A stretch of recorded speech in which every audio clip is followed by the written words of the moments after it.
We never know where life will lead us or what may hinder us along the way. But while every day can feel like one big question mark, it doesn't have to. With the right insights, strategies, and solutions from Western and Southern Financial Group, together we can look ahead to leave the unknown behind. What's Pro Football Focus doing? Last week they had Brady. This week they got Brady. We're literally doing it differently from everybody else. As a matter of fact, moving forward from this point on, I will not make reference to PFF. Ready to get into it? Yeah. All right. We're going team by team. I would be very careful about slinging stuff. Am I going to get sued? We got legal on this? I like football season, and all the things that go with it.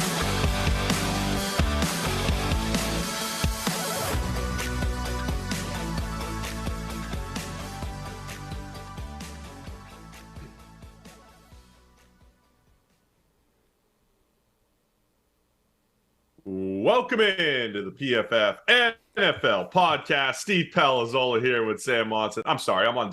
I screwed it up. It's all right. I had the live stream. It's all good. It's week one for everybody, Steve. Let's go, week one, baby. Look, some teams come out of the gate. Some teams come out of the gate fast week one. Some teams stumble to a loss week one, and maybe you're one of those teams. You know. What's our panic level for the for Steve PFF NFL Podcast? What's our panic level intro for Steve set up there in the mood lighting room? You know, first thing over at the parents' house. It's it's just pretty high right now. Yeah, we'll fix the lighting at all. I'm in my the childhood bedroom here, and it is just not conducive to anything we're doing here. But it's all right. We've got some NFL action to review here. Week one is almost in the books. We still have Broncos Seahawks here tonight. And ready to get into it? Yeah, let's go. All right, let's start with the let's go Baltimore Ravens and the New York Jets as our first game, 24-9 Ravens over the Jets. It was a tight game for a lot of it, Sam, but Ravens end up pulling away. Lamar Jackson, Joe Flacco. Lamar beats Flacco in the Flacco revenge game here against the Ravens. Really starting out with the headline hitters, you know. Let's go with the Jets to open the week one podcast. Love it. You want to go somewhere else? No, it's fine. You lead the show, and you've taken us in the direction of the New York Jets first and foremost, and that's fine. The Flacco revenge game. Joe Flacco played okay, about as well as you could expect Joe Flacco to play. But the Jets are overmatched, and that's the way it panned out. Baltimore, they're just a much better team than the New York Jets, and they ended up, I think, pretty comfortably pulling away the longer the game went. But for the Jets, you're looking for signs of encouragement. Like, you're not looking for Joe Flacco to lead the Jets into the playoffs this season or, put them in an amazing position when Zach Wilson comes back. You're looking for the young players, the additions, the guys that you brought into the team to play well. And I thought there were some signs of that. DJ Reed, the free agent addition at corner, had a really good game. Sauce Gardner had a pass breakup that was really impressive. So, there were some signs of life for the Jets for the first time in a while, I guess. Yeah, weird game from a Ravens perspective because another positive for the Jets was holding the Ravens to just 63 yards on 21 total carries, even when you include Lamar in there. The Jets were completely gashed on the ground at times last year, but this game, it was an odd game because it was close. And it was really a couple really nice downfield throws by Lamar Jackson. You had the bomb to Rashad Bateman. You had a 25-yard touchdown to Devin Duvernay. Those were really the difference in this game, was the Ravens just hitting a couple chunk plays, playing some really good defense. Justin Madubuike and Michael Pierce, the two interior defensive linemen for the Ravens, played a really good game. But I think there are positives to take away from the Jets. From your perspective, we saw a little bit of Garrett Wilson flashing and what that offense might be able to do, or some of their new playmakers. And then from a Ravens perspective, they got the job done. They came away with the win, even though it was a little disjointed, I would say, offensively as far as their consistency goes. And this was one of those games where a lesser team like the Jets, you would normally see the Ravens put up a couple hundred yards on the ground, dominate up front, then hit those big plays. They didn't really do that. So I don't know how concerned we should be as far as the Ravens go and the running game that they like to build their offense around going forward. Yeah, the offensive line for both teams was something of a story in this game. Obviously, the Jets had a couple of guys go down before the game. You know, Dwayne Brown was a signing heading into the season, wasn't able to play. So all of a sudden, you're starting Max Mitchell at one of the tackle spots, and the Jets' offensive line certainly wasn't great in this game. And look, it's not going to be made look particularly good when Joe Flacco is the quarterback. That's going to be a factor. The Ravens' offensive line, you're still dealing without Ronnie Stanley, you know, going on 2 years now. Remember, a year ago at this time was Ronnie Stanley's return from injury. You know, he came back week one, was so disastrous week one, along with the great, quote unquote, Alejandro Villanueva on the other side, that they immediately shut down Ronnie Stanley for the year. You know, it wasn't just, oh, you're a little bit away still, let's take a couple of weeks. It was, oh my God, this is so bad. You sit down before you hurt yourself even more. You're done for the season. And he's still not back from that. Like, that's the kind of injury we're talking about with Ronnie Stanley here. And then Juwan James was a player that had been battling to, I guess, replace Ronnie Stanley briefly. Juwan James goes down. So all of a sudden, like, Baltimore's offensive line is just dealing with a slew of injuries to really important players. And, I mean, they played well despite that. But when you're talking about Baltimore and the outlook and where they're going and are they the favorite for the division and all these kinds of things, that is a potential significant problem. As far as a couple of the Ravens rookies, Kyle Hamilton and Tyler Linderbaum. So speaking of the offensive line, remember when Tyler Linderbaum was drafted in the first round, the center, we said, hey, maybe not a good scheme fit for the Baltimore Ravens. They did a lot of what I was hoping that they were going to do, which was putting him in space and pulling him out. There was some mixed results there. He missed a block on one of the pulls, but we might see some different wrinkles from the Ravens offense. I think we saw some of that with Linderbaum at center, and then Kyle Hamilton.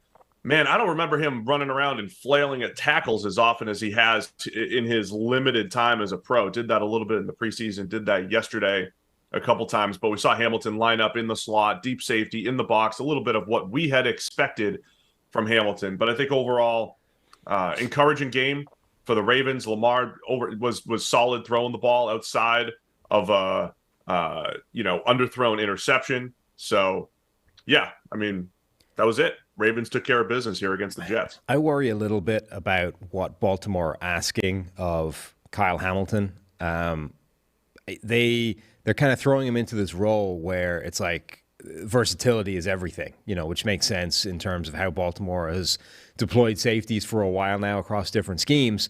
I don't know that Kyle Hamilton is that versatile. Like, I think he's really good at the thing that he's really good at, but I don't think that translates to being able to cover the slot, at a really high level, particularly against smaller, quicker players.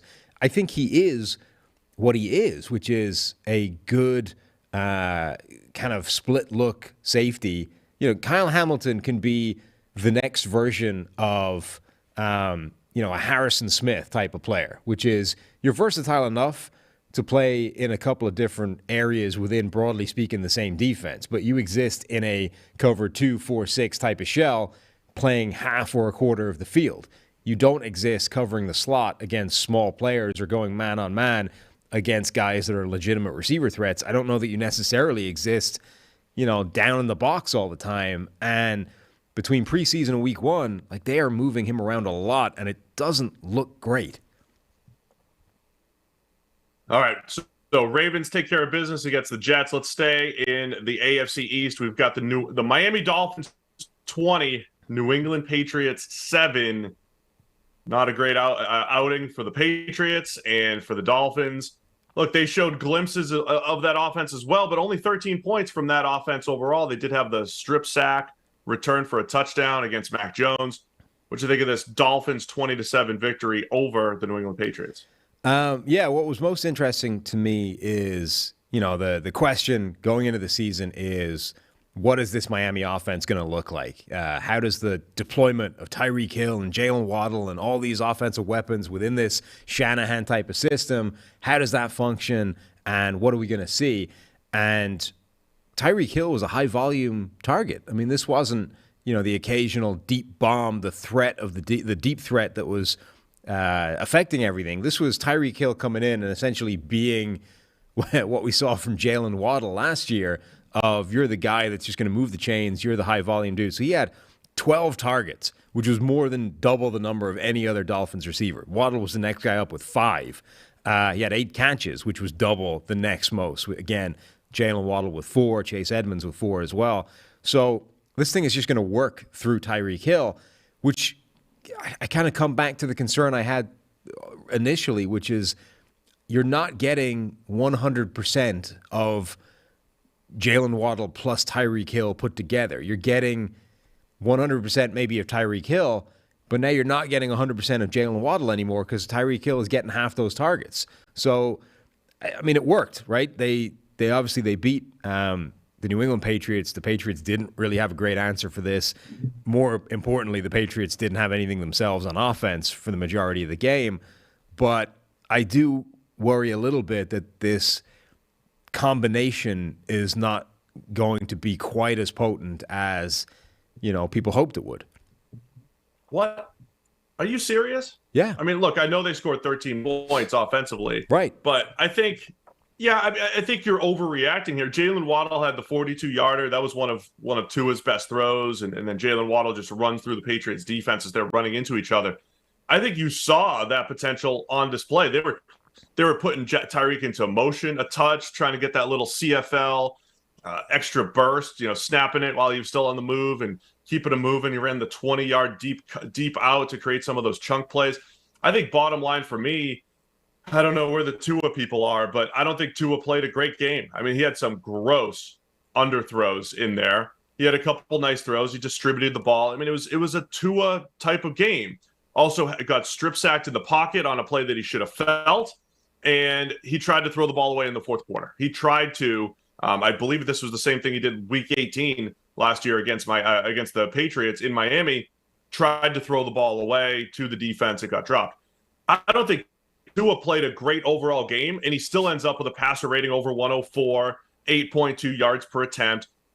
To me, that is the win right here. Maybe we're not going to see the full ability of Mike Gesicki. I mean, I'd be more concerned about Mike Gesicki and the tight ends and what they're going to be in this offense. I'm less worried about Tyreek Hill and Jalen Waddle. We got some of those big plays created. We saw that Tyreek Hill is going to be a problem. Jump ball that he one-handed for a catch. And Tyreek Hill was Tyreek Hill. I think this offense is going to be just fine. But that's the bottom line here is that Tua, I don't think, played a great game, but the stats look really good. And that's, a lot of what we expected Tyreek Hill to bring to the table for the Dolphins. This was a classic Shanahan game. Like you said, Tua didn't play particularly well. I don't even know he was trying to throw away that last pass because I couldn't tell who he was targeting. That's how bad it was.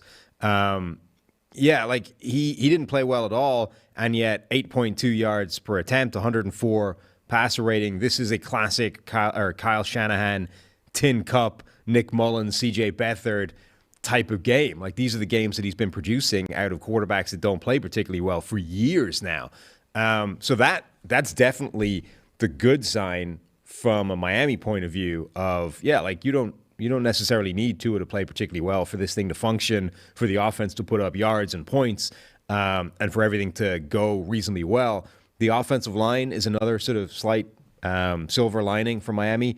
Teron Armstead allowed one pressure coming from left tackle, just singular. That, compared with last season for Miami, is just an immediate sea change. Connor Williams as well at left guard, one pressure. Like the two guys that they've added a combined 2 pressures over the course of the game. That's just completely different from what Miami is used to. Now, okay, look, there are some other problems along that offensive line. Liam Eichenberg gave up 4, had a pass blocking grade of 20. They had to shuffle. There was some problems. But the fact that the 2 guys that they spent big money on to come in and materially change that offensive line so far look like they're going to do that. Now, that doesn't mean the job's all the way done, but it does mean that they took significant steps in the right direction this offseason. Dolphins did a nice job defensively. They had, as I mentioned, the strip sack. New England, all of the buzz coming out of camp that the offense was in trouble, that they were behind, that they were having protection issues, whatever it may have been. A lot of that showed up in this game. Just, no real big playability from the Patriots other than a 41-yarder to Kendrick Bourne, who was a bit of an afterthought as far as the receivers went early on in the game. Mac Jones, a little hit or miss, as on his end as well, had an interception that the people are questioning. Sam, we had a little tugging at the catch point, which led to a tip pass that led to a Mac Jones interception early in the game. But either way, we're just talking disjointed offense for the New England Patriots with just the one touchdown, inconsistent running game, not converting key plays, and just everything was off. And I think, some of the concerns that Patriots fans had maybe coming into the game were right there front and center in week one. Yeah, I mean, it's one of those things where the narrative from preseason and training camp and everything is carrying into the regular season. So, there's a lot of these times you're sort of saying, well, this particular trend looks like it's consistent for this team throughout the offseason, throughout the training camp, throughout preseason. Yeah, but, real football starts week one, right? And sometimes you hit real football and that changes and everything was hysteria over nothing. That's not the case so far for the Patriots. What we were seeing in training camp, in practices, in preseason has continued exactly through to week one. So this idea that once the lights go on, Matt Patricia and Mac Jones, they're all going to be on the same page. Everything's going to be working fine. It's great. Don't worry, there's no issues here.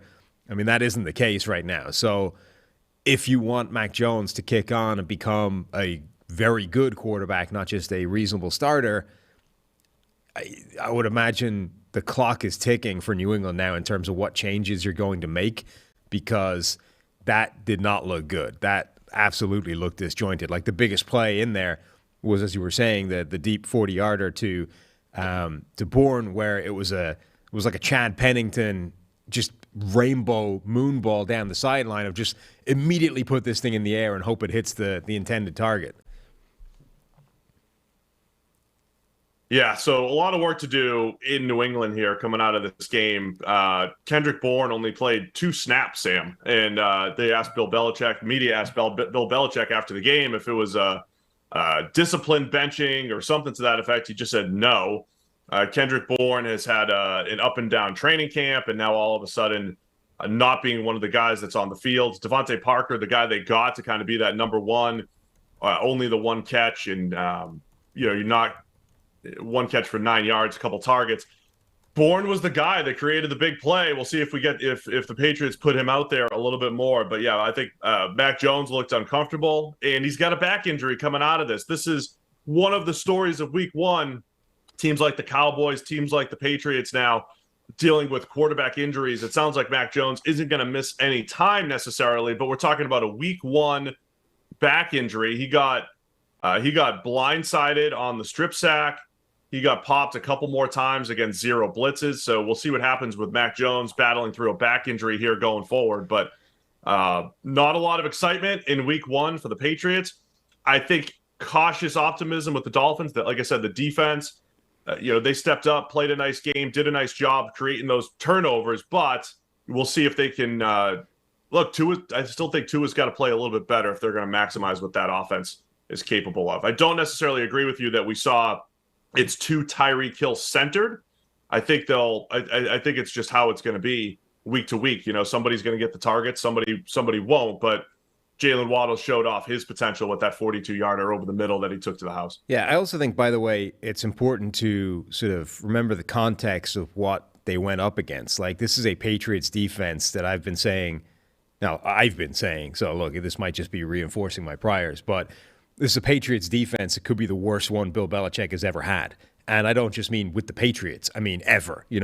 Cleveland, the Giants. This might be the worst defense Belichick has ever been coaching.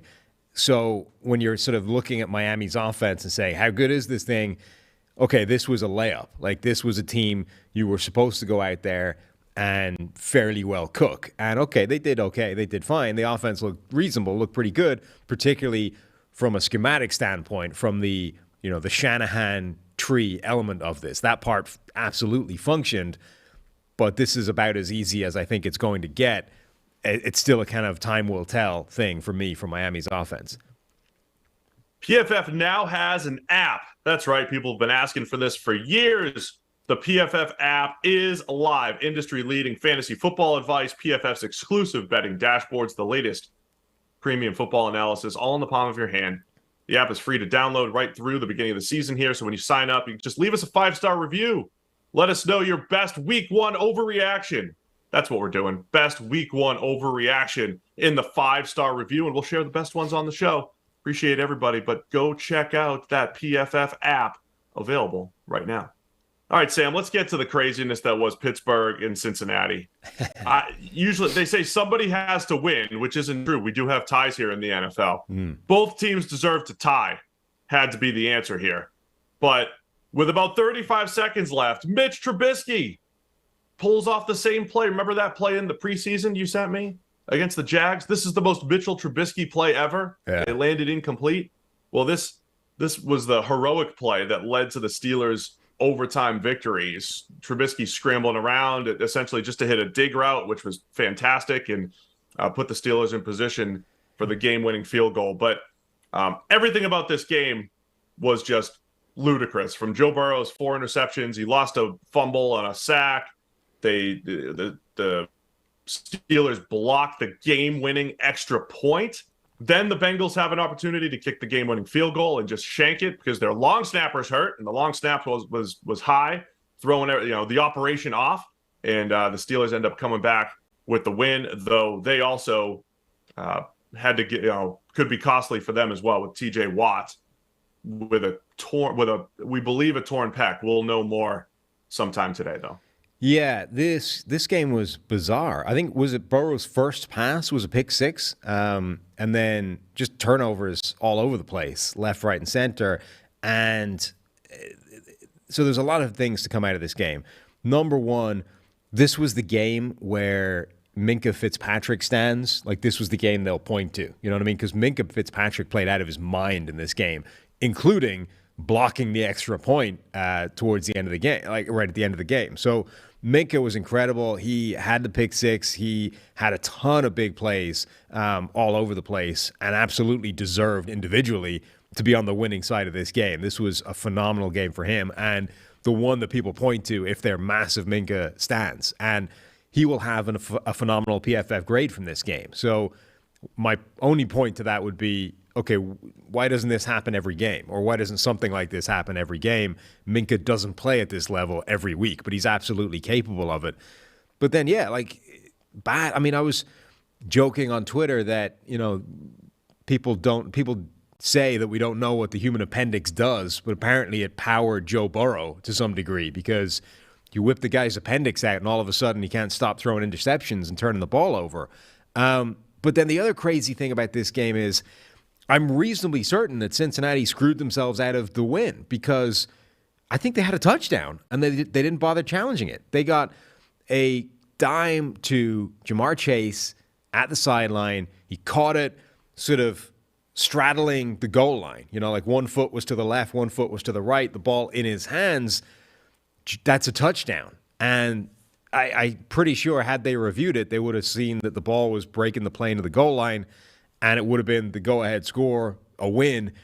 They didn't challenge it. They ran the next play. They lost yardage on the next play and crapped out on that, and goal to go drive. The Steelers defense held, and the Bengals obviously never ended up getting the winning score. So I'm pretty sure Cincinnati screwed themselves out of a win simply by not taking a look at that play. Yeah, I mean, it's one of those, Sam, I feel like with coaches, a lot of the time I'm telling myself, hey, you're going to get the ball with, first and inches. You're probably going to score. Do you waste a challenge just in case there's not enough evidence, just in case? This one was pretty clear, though. I mean, every time Jamar Chase caught the ball, I mean, he just looks so, whether it works or not, looks slick and really athletic and just everything. I mean, he almost caught that it was kind of a corner route where he just reaches back with one hand and catches it, but he couldn't get both feet down. That would have been a ridiculous catch because Burrow left it just slightly behind. He was maybe he could have done a better job, Chase, of contorting his body, but it was like, oh, let me just reach up with one hand and catch this thing. That was incredible. And then he's got this other one. It's just good. He was a toe away from making that play. He got the one-handed snag. He brought it in. He got 1 foot down, and the second foot toe was, an inch over the line. Like that was literally an inch away from one of the most spectacular game-winning plays you would ever see. And then the same thing on this out route that was really a touchdown. It's like, most guys just kind of catch it, go out of bounds, but he's able to catch it and kind of make sure the ball goes over the goal line. But again, I don't necessarily blame the coaches. I know in hindsight it's a miss. It probably would have been better to challenge it, but it's one of those, all right, well, just in case, I don't want to lose the challenge, and you're on the, fourth and so short, first, and you should fall forward and get it, but they didn't. It's just another one of those games, man. We spend all offseason breaking it down, and the Steelers didn't feel like they had the horses to compete with a team like the Bengals, who just went to the Super Bowl and made their team better and improved their weaknesses. But then you get out into the game, and it's like, well, Joe Burrow has 4 interceptions and a strip sack. On the other hand, if you're a Bengals fan, it's like, all right, they moved the ball, right? It's like you're not going to turn it over. This was kind of like the Chiefs last year with all their ridiculous turnovers. They were still moving the ball, but you got all these turnovers that keep teams close. I think from a Bengals perspective, you're probably not going to do that every single week. Everything's going to be okay. From a Steelers perspective, you see the Mike Tomlin, the defense, what they were able to do and just, making plays at the right time. And Mitch Trubisky coming through in crunch time. He had a couple nice plays in there. Same inconsistency from Trubisky. He'll throw a deep ball out of bounds and then kind of drop in a nice one. But, Steelers win. They're 1-0 once again this year. Yeah, and look, I liked this as a bet going into the game, the idea that the Steelers would absolutely cover and potentially win as an underdog. But I think the fact that it took 5 Bengals turnovers to make happen is significant. The idea that, if you're the Bengals, you're looking at this game, you're like, oh, woe is us. We got screwed late in the game. We made a mess of it. Joe Burrow looked like crap. Like a bunch of things are bad. On the other hand, it took every single one of those and then some for this game to go Pittsburgh's way. And I think that's probably important, that Burrow is not going to have 5 turnovers every single week. Like, we don't generally see that from him at all. And if you take any one of those away in this game, they win, or if you just challenge the right play towards the end, you win. So I think I wouldn't go crazy in terms of panicking for Cincinnati. I think generally most of what they did in the offseason was shown to be a positive thing. Like, we had pretty good games from the new offensive linemen overall. There was a play here and there where Lyle Collins gets wrecked by TJ Watt or whatever, but I think generally the new additions to the offensive line were productive. One concern would be that, we said that they've now got 4/5 of a good offensive line, with the fifth being the other guard spot and who was going to start, and it was Cordell Volson. He got pretty much annihilated. Now, look, he's going up against Cameron Hayward. That's about as tough an assignment as you're going to get. But the 1/5 that they had remaining was a problem spot along that offensive line. That, I think, would be a concern. But I wouldn't be panicking over Cincinnati. I think this was a game that you could kind of see coming as a potential banana skin. And that was what happened. For Pittsburgh, great that you got a win. Great that you shocked everybody and stole one. But, man, the cost, like TJ Watt going down with a probable torn pec. Schefter was reporting that that's what they suspect, and it's the kind of injury that when you suspect that immediately, that's what it is. Scans pending, but TJ Watt has torn his pec. And, God, I hate that this is now a thing, but you remember in the offseason they were sort of asking him, hey, are you now as good as JJ Watt? And he's like, hey, let's remember how good J.J. Watt was at his peak. Like, that guy went on a 3-4 year run of Defensive Player of the Year, the best defender in the game, and then injuries hit. And that's what kind of derailed his career. And T.J. Watt was sort of saying, let's give this guy the kind of respect he deserves. I'm not there yet. Now, I think TJ Watt was being modest in terms of that's the kind of run he's just been on, right? Consecutive defensive player of the year caliber seasons. But this is like that's now the injury. Now, consecutive defensive player of the year type of years, and then boom, let's just hope for his sake it's one injury and he's back to being the player that he was, and it's not going to be the start. But God, that's a horrible direct comparison now between him and JJ Watt. Yeah, let's hope for the best for TJ Watt there. Obviously, a huge blow to the Pittsburgh defense. Look, they were getting after Joe Burrow as from a pass rush standpoint. Alex Highsmith had a few nice rushes. You were talking about Cordell Volson being the weakness for the Bengals. Early on, it looked like it might be Jonah Williams, the incumbent at left tackle, the one guy that they kept. He got whooped a couple times, but he did settle down. It is one of those things where the Bengals drop back so many times, you are going to give up some pressure. That's what happened with Jonah Williams early in the game. But from a Pittsburgh perspective, Highsmith, Cameron Hayward, those are the guys that are going to have to step up in TJ Watt's absence. And that's just a tough one with the Steelers.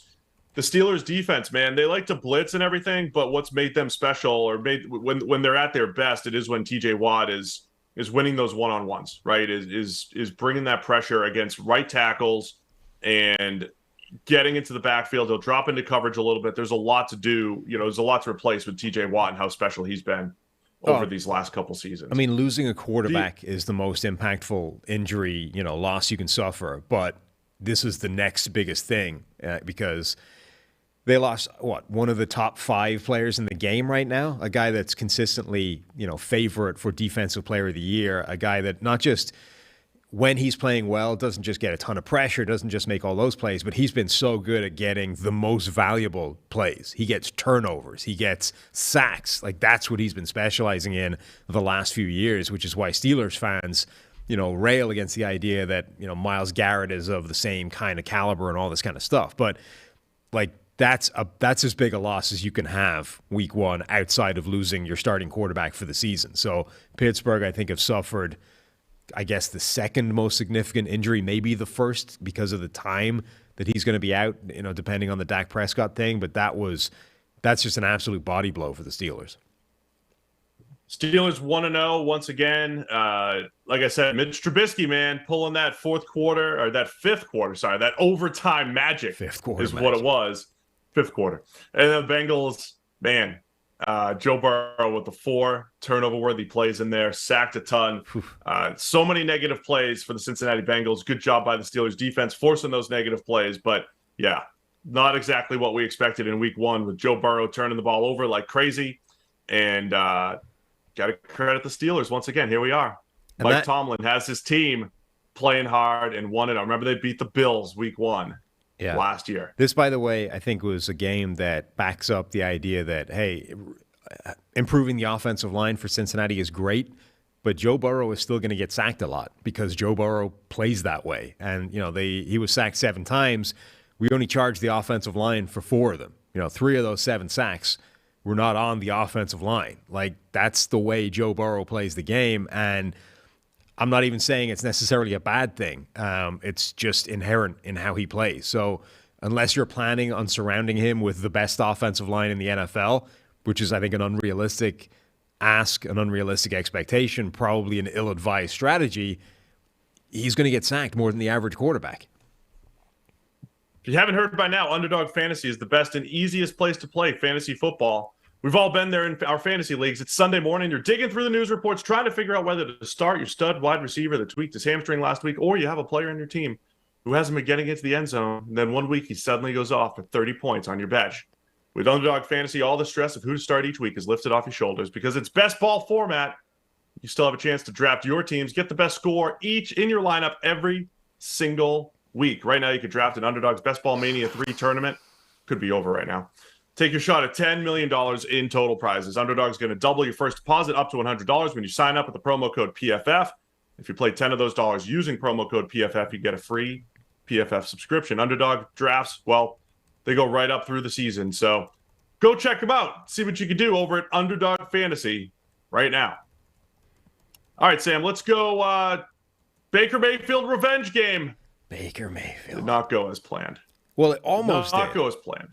It almost did. He got it right down to the wire, and then he didn't bank on, a rookie kicker nailing a long kick to win the game. But yeah, it started ugly. By the way, weren't there a lot of these games that you're sitting there during the 1 o'clock hour, and I love the Sunday flow of football, but it's like 2:30, 3 o'clock, and it's like, man, offense is just bad today. It feels like everything is dragging, and these games are just terrible. And before you know it, Robbie Anderson's running behind the defense for a 75-yarder. And then these games started to pick up during the 3 o'clock hour and right up to the 4 o'clock hour when, if you do watch Red Zone or if you watch all the games like I do or whatever, it's like, man, there's a lot of games coming to the down to the wire here. That's what this Browns-Panthers game felt like, right? I mean, they trudged along for a while, and then it got, pretty exciting toward the end there. The witching hour, the Scott Hansen witching hour, where wins become losses and losses become wins. Like that's right. This was one of the games. Only it didn't, because the Browns ended up winning at the end anyway. But for a period, it looked like it started badly for Baker. The thing we were saying about the potential mismatch that the Browns had with Myles Garrett versus Ike Ekwonu was absolutely taking place. Myles Garrett wrecked Ike Ekwonu on a couple of occasions, gave up a couple of sacks. Ike had a pass blocking grade of 16. So that was a huge factor. Baker wasn't playing well. The Panthers' offense was out of sync. At one point, in the red zone, the seas parted. Baker Mayfield gets himself a walk-in touchdown, celebrated like he just won a Super Bowl. It was like that meme, the guy on the podium celebrating with bites the metal, champagne everywhere, and then he's like, it zooms back and he's on P3 of the podium, the third step, the bronze medal. That's kind of what it felt like. And then actually it kept going, and Baker got him back into the lead. The deep bomb to Robbie Anderson, I think that's absolutely going to be a thing this year. Baker is going to rejuvenate the deep threat of Robbie Anderson, in a way that just wasn't there a season ago. So that, I think, was huge. And then obviously the Browns were able to give the kicker one chance. What was it, 58-yarder to win the game, and on a day when the kickers are all over the place. We mentioned this in the PFF NFL Daily, but you get Cade York getting a 58-yarder to win the game. You have other teams like the Bengals can't hit a chip shot, can't hit an extra point, it's blocked, or they can't hit a game winner. I don't even want to do this job anymore, Sam. I don't want to spend all my time analyzing what's going to happen, and it all comes down to a kicker. I can only imagine what the actual players are feeling like coming down to a kick, either for better or for worse. So obviously the Browns are feeling good about themselves. You could say they escape. I don't want to say that the Browns have a different level of expectation than the Panthers. Both teams are expecting to win. The NFC is wide open for a team like the Panthers to sneak into the playoffs. The AFC is loaded, but there's this feel that the Browns are just kind of like, how long can we hold the fort until Deshaun Watson gets back, right or wrong there? But so the Browns do escape in a game where Jacoby Brissett averages 4.3 yards per attempt. And we've seen this from Brissett in the past, right? A ton of completions, only 18 in this game. But we've seen games where he has a lot of completions for just not a lot of yards. You're just not getting that efficiency offensively. Both him and Baker grading well below average as far as PFF standards go. The Browns did have the usual 1-2 punch as far as the run game goes with Nick Chubb and Kareem Hunt. But man, the Browns, yes, you survived with Jacoby Brissett, but they have to figure out a way to get a little bit more out of their passing attack, where Donovan Peoples-Jones was the leading receiver, both by targets with 11 and with his 6 catches. Peoples-Jones looked good, but Amari Cooper in his Browns debut, just 3 catches for 17 yards. Yeah, I mean, the good news for the Browns is that they were able to run the ball basically 40 times, have 217 rushing yards. They got, Nick Chubb had the majority of that, Kareem Hunt with the 1-2 punch. They also got a couple of gimmick plays out of Anthony Schwartz, which is probably about all he's good for at this point in his NFL career. So that part from the Browns functioned, and that was, that's the bright point from them of, look, Jacoby Brissett has a lot to lean on in this offense in terms of succeeding. They're going to give him very favorable situations a lot of the time, but he does need to be better in those favorable situations, and he wasn't good in this game. So that is definitely a concern from Cleveland's point of view. I already gave you my take on the kicking thing in the daily that went up this morning, so you can find that on YouTube. long and the short of it is, I think if we're going to care about kickers, we should make them play an actual position. Justin Reed kicked for the Chiefs yesterday because their kicker got injured on a kickoff. I say make that standard. Make the kickers have to play football, and then we can give a crap that the kicker shanked one into the goalpost or whatever. It's like asking pitchers to hit, man. I don't know if you want guys without the right skill set trying to be professional there. I think it shows how tough kicking is. There's only 32 starting kicker jobs in the NFL, and it's tough to find consistency there. It's a good line of work if you can get it. Any other takeaways here? I mean, it's got to be disappointing for the Panthers. By the way, offensively for the Panthers, you did not have it was that same idea of like efficiency wise, it is uncomfortable and it's terrible. They had one 50-yarder basically on a busted coverage to Ian Thomas, the tight end over the middle, the busted coverage to Robbie Anderson, 125 of the Panthers' yards, 125 out of Baker's 235 passing yards came on 2 plays, that were as much about the Browns defense as they were the Panthers offense. So some concerns there that, Baker Mayfield and the Carolina Panthers still have a lot of work to do offensively. And I know Baker led the fourth quarter comeback and all that stuff. That's something I wanted to see from him, but didn't matter because Cade York's hitting 58-yarders coming back the other way for the Browns. Yeah, and from the Panthers' point of view, the offensive line was actually fine, except Ike Ekwonu. Like that's the real kind of kick in the teeth for them, is that they did the right thing, quote unquote, draft time, and that they spent number 6 overall on an offensive tackle. They tried to upgrade the O-line. They ended up getting lucky or good, or the strategy worked in terms of being able to get Baker Mayfield later on. And it was that guy, the rookie left tackle, that got his ass kicked by Myles Garrett. Now, look, it's Myles Garrett. He's as good a player as you're going to find in the NFL. But if they can just get Ike Ekwonu playing at a viable level in terms of left tackle play, in terms of not having Baker Mayfield run for his freaking life every single play, then I think you've got something to work with, because Baker did not play well in this game. The idea of the motivated chip on the shoulder, Baker Mayfield playing for revenge against the Browns, he was going to light them up, didn't happen. Baker Mayfield didn't play particularly well, had the one bomb to Robbie Anderson, had a couple of nice plays in there, but this was not good. On the other hand, it was, I think, largely precipitated by the fact that his left tackle was going to get murdered anytime he held on the ball for longer than 2 seconds. I tend to go through all the 1 o'clock games first. I know we've switched it up before, and sometimes we start with Sunday Night Football or a great 4 o'clock game, but I'm sticking with the ones here, Sam. Let's go New Orleans Saints 27, Atlanta Falcons 26. And, man, depending on where you're coming from here, the Falcons blow a 16-point lead in the fourth quarter. Saints came back with 2 touchdowns and two-point conversions to come, to get back into the game. The Falcons come back and take the lead with a game winner, go-ahead field goal, but the Saints get the win in the end with the game winner. Jameis Winston leading the comeback for the New Orleans Saints. And my initial takeaway here, Sam, Saints have some guys to throw to again. This was another game that started really slow offensively, especially for the Saints. But when it came down to it, Jarvis Landry working the seam as he's always done throughout his career. Michael Thomas with 2 incredible touchdowns where it's like, man, I'm just going to catch it. If it's in the area, I'm going to catch it. Chris Olave in there with a slick 2-point conversion and 3 actual receptions of his own.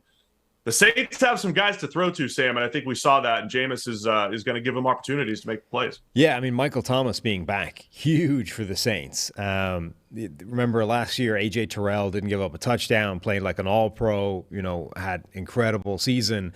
He was struggling with Michael Thomas, and he wasn't the only one. Like, they had a rough time with him. And remember, Michael Thomas, when he's healthy, is one of the best receivers in the NFL. So the Saints getting him back with the additions of guys like Chris Olave and Jarvis Landry, it's a totally different offense than it was last season, like a complete transformation. Somebody posted a meme of, not even a meme, just all the box scores, not at the kind of, the score graphic, just the tiny close-up thing of all these games that the Falcons have had like locked up, 28-3 type of thing. And it's like, Atlanta lost all of these games, and there's like half a dozen of them over the last, few years. It's just another one of those games. Like, early in this performance was like, hey, I kind of liked the potential of that Atlanta offense, but didn't think for a minute that they would beat the Saints in week 1, you know? And there was a few games like that this week. There were ones that I liked as legitimate upset watch type games. Chicago was one of them. Pittsburgh was one of them. There were a few games where it was like, you know, I think Houston could cause Indianapolis some problems in a couple of areas, and this might be kind of close, but I didn't think they'd win. And they didn't. This was another one. It's like, I kind of like this Atlanta offense to be better than people are expecting it to be, but they're not going to beat the Saints. And there were a few games like that. But, yeah, this was such a weird performance where I don't understand how Atlanta is not able to close out these games where they're crushing it for a while. And that offense is genuinely dangerous, fun, exciting to watch, difficult to defend, which is the most important thing.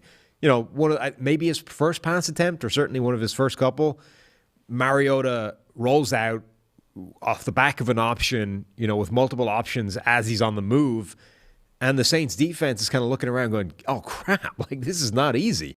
We got to deal with the read option. We got to deal with the run-pass option, and I don't mean like an actual RPO. I mean with Mariota on the move in the flat, there's an option to pass the ball, and then there's the option of just tucking it and running. And then you have like the actual playmakers involved of, you know, when Drake London, their rookie, Kyle Pitts, Cordero Patterson, again, looked phenomenal in the backfield. This Atlanta offense is a problem for any defense in the NFL. Yeah, and there's something too. If you told me Marcus Mariota was going to run for 72 yards on 12 carries, including a score, and then not get sacked, I would say, all right, this is a great game for the Falcons. I think there's a lot that they're going to be able to do offensively if that's the case. Mariota, when he came out of Oregon, which is years ago now, by the way, Marcus Mariota versus Jameis Winston head-to-head, the two first overall picks in 2015. But when Mariota came in, I think we expected him to be a little bit more a part of the run game. At least I did.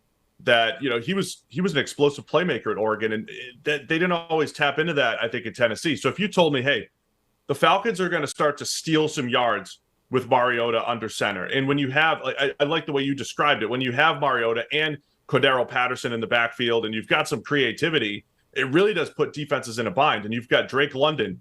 He was the first rookie receiver drafted. He had the 5 catches for 74. He's really good over the middle, as we saw. It seems to his standard route now is that dig route where he could create some yards after the catch. That's what we saw in the preseason. And you have Kyle Pitts, who is a problem, even though he didn't have the production. He's just a problem to match up with.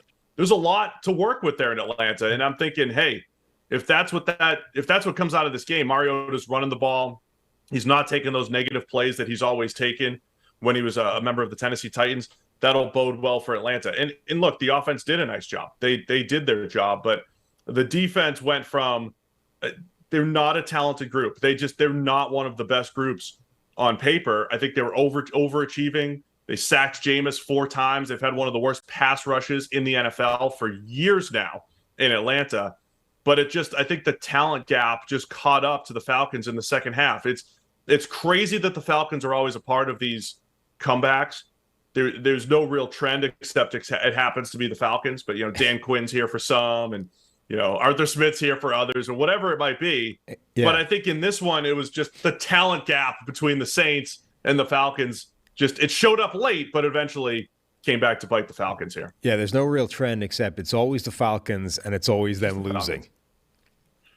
I mean, yes, that's the trend.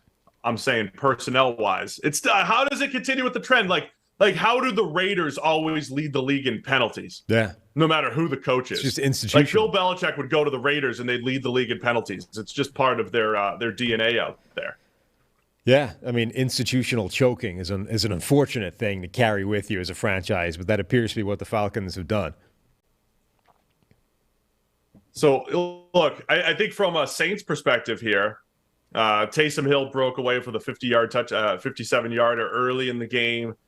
They, didn't run the ball a ton. This was a little bit of the opposite of how they played with Jameis Winston early last year. If you remember, first off, week 1, Jameis Winston had like 21 attempts and 5 touchdowns, right? It was like the defense was playing great. The run game was incredible, and they threw the ball in the red zone.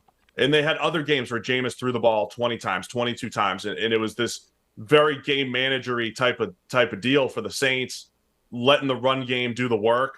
But in this one, they needed Jameis to bail them out. They needed high volume Jameis Winston to throw the ball. And as I'm watching the game, I was just thinking, these guys are going to be tough to cover. Like that first touchdown to Michael Thomas, that ball was zipped in there and it just, boom, you forget how good his hands are until he puts them up. Ball just sticks there. Just an incredible job using his body and winning at the catch point.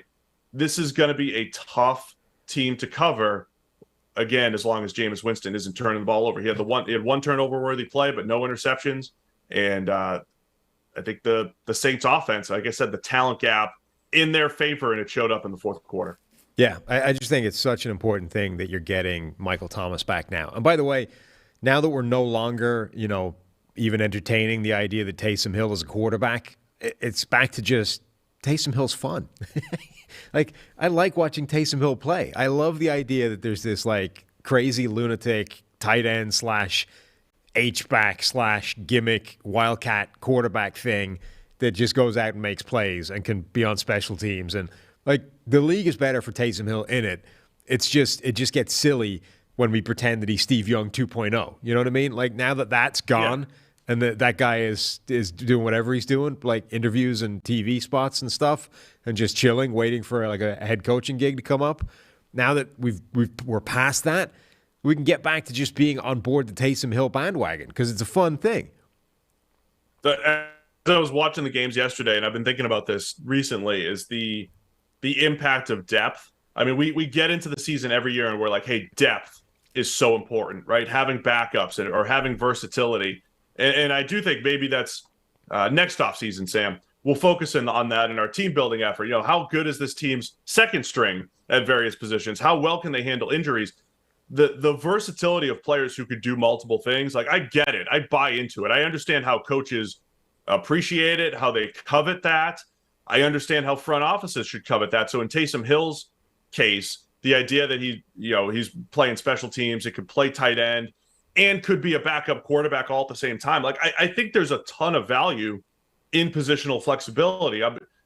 I do wonder how much a team could play, have a guy play offense and defense. And then you realize the nuance to, say, playing receiver and being in the right place at the right time. And when you're off by just a touch on a back shoulder or your deep in cut or whatever it is, it's incomplete. Like you just can't do it. And it's such a tough job to master, say, receiver and cornerback.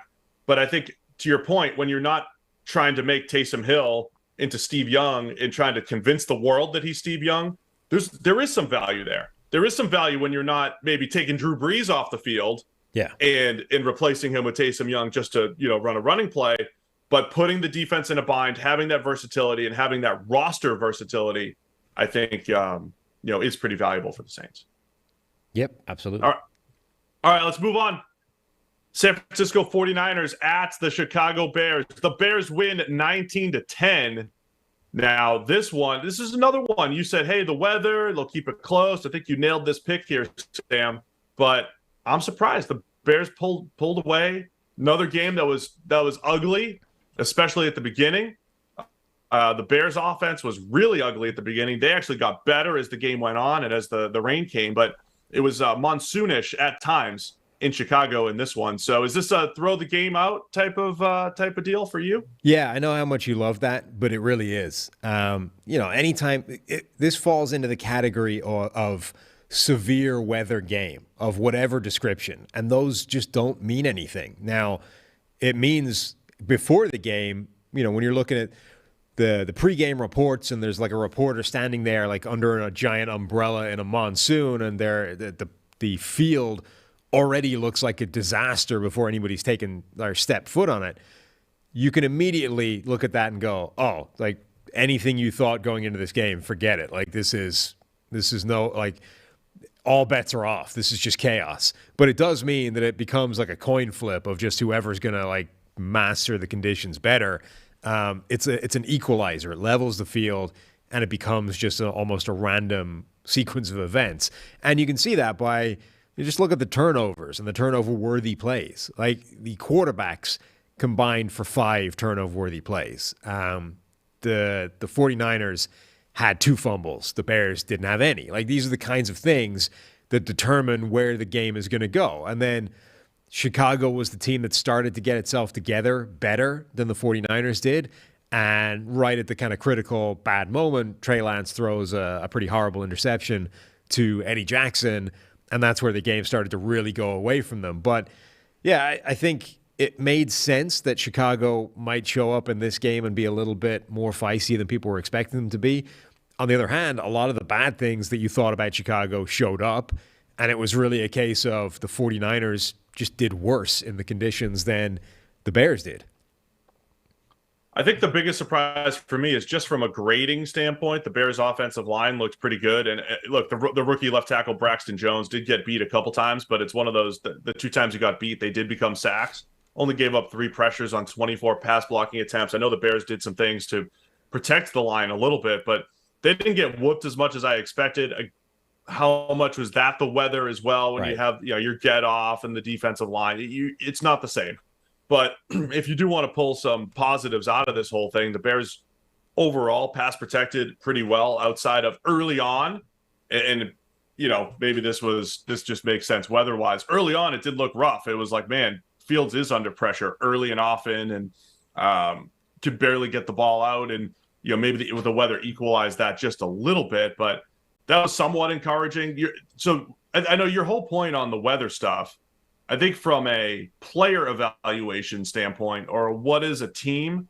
So I think from a player evaluation standpoint, it's fair to throw that out, especially if you're looking at quarterback play.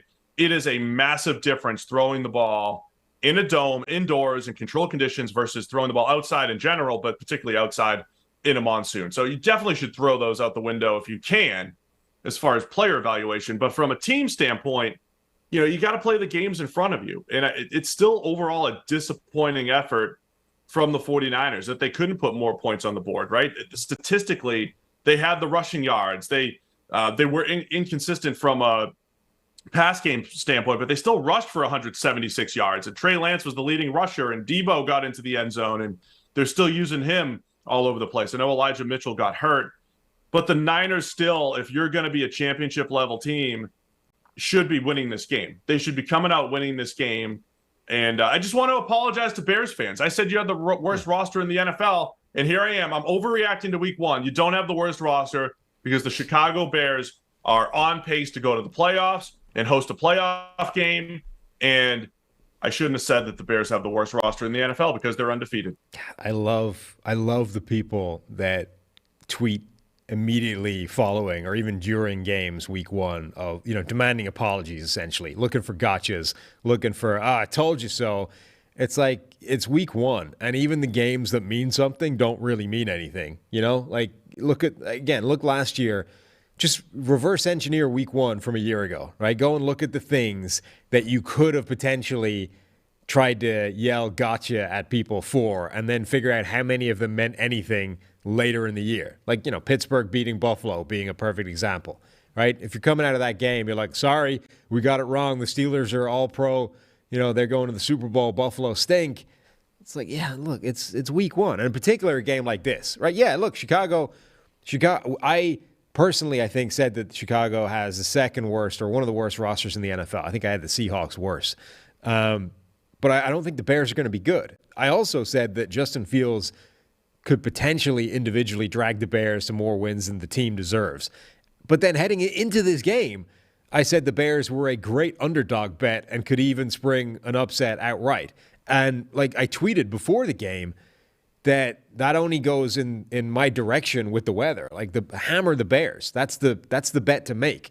So to a degree, this was expected. This was the kind of game where the gap between the two sides in terms of talent and roster gets completely erased by the weather, and it becomes a crapshoot, and it becomes the kind of game where Chicago could easily spring the upset. So, yeah, look, it's a great win for Chicago, but I wouldn't get too excited about what this means for their future. This was a crazy game in a mud bowl, and the Bears handled the mud bowl better than the 49ers did. But That doesn't mean that they're a better team than the 49ers. It's another one of those games where if you just look high level at, say, the PFF grades and the results, right? The Bears gave up 10 points. You would think, all right, this is a great defensive effort. 85 Bears, or at least maybe say the 86 Bears are back. Bears. Great defense. That's what the Bears do. Not 85. Can't compare to 85. Okay. But the Bears aren't going to end up with the best defensive grades either by our numbers. They did get beat up on the ground a little bit.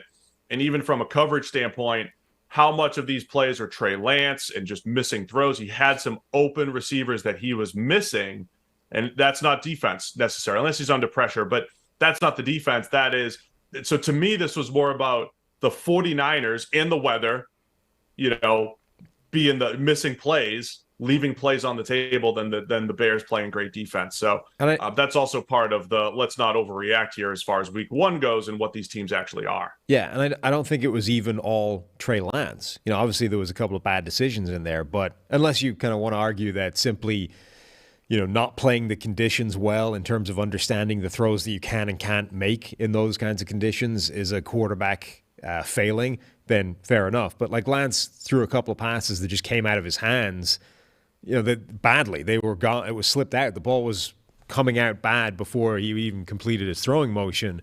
And that, again, it's the conditions. Right. Like Trey Lance, remember, played in a dome despite playing his college career in North Dakota. Like, he's not used to those conditions at all. So, I again, great win for Chicago. Disappointing loss for the 49ers, but this is a meaningless game. In what sense? In the sense, both teams? Yes, in the sense that it took place in a rainstorm and you can't take anything useful out of it. I'll tell you what it means. It means the Niners are 0-1 and the Bears are 1-0. But it is tough to glean things for the future. Although I'd say the Bears defense, they gave up 10 points in the rain for the reasons we said. They have to play better because Aaron Rodgers is going to be mad on Sunday Night Football. Mad Aaron Rodgers on Sunday Night Football is going to take it out on the Chicago Bears. All right, let's go Philadelphia Eagles 38, Detroit Lions 35. I got to be honest here. It's another one of those Lions. Was this week one last year as well? Eagles Niners, almost identical. I'm sorry, Lions Niners week one last year. The Niners were way up. They pull ahead. Me personally, I start to focus on some other games. Hey, the Lions are getting blown out again. Let me focus on some other stuff. And then you look up and it's 38-35, and the Lions are creeping back into the game and making a game of it. But yeah, another crazy game. But I think the Eagles started to show some, how dominant they could be. I know they ended up giving up a ton of points, but what they could do offensively with the run game, Jalen Hurts had 90 yards, Miles Sanders had 96, and then A.J. Brown. What is the wide receiver one difference? Well, when he picks up 155 of your 243 passing yards, 10 catches, 13 of the 29 targets, I would say that the Eagles went ahead and said, hey, we're going to feature A.J. Brown, and it certainly paid off. Yeah, 100-plus yards in the first half. This was a game where it got really close, obviously, by the end, a 3-point gap. But if you look at those kind of win probability graphs, it was never really that close. It was always Philadelphia fairly comfortably. Now, Some of that is baked in the idea that Philadelphia was favored for this game. So even in a kind of close game, you're going to lean with the favorite. But as much as the Lions came back, this was reasonably well in hand by Philadelphia. Yeah, the big takeaway, though, is that Philadelphia offense with A.J. Brown, and in particular how Jalen Hurts played. Some of his box score numbers aren't great. Completion rate of 56% is crappy and would lead you to suggest that, hey, this is a bad passing performance. But his adjusted completion rate is 83%. He did that without having to push the ball down the field that much, 5.1 yards average depth of target.